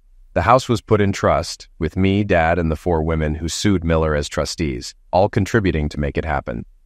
The local media hailed it as Project Phoenix, showering praise on us, though I stayed out of the spotlight. It helped me look good in court during my divorce. Jean got primary custody of the kids, and I paid alimony until they turned 18. She'd stay in the house, but pay half the mortgage. Alimony was off the table for her. During asset division, Jean accused me of hiding money. I told her to drop it or I'd ruin her life. She backed off, wary of upsetting me. That's what fear looked like. I told her she'd get a cut when the house sold, and we were done. The divorce took a while, but eventually I got a 3-bedroom condo for the kids. I had them almost every weekend. Jean went back to selling houses, so weekends worked out well for me. I missed the kids when I traveled, especially to the Far East, but overall, life was decent. I laughed at myself. Things were bad, but not that bad. Jean's relationship with Evelyn ended after I showed her the recording of Miller.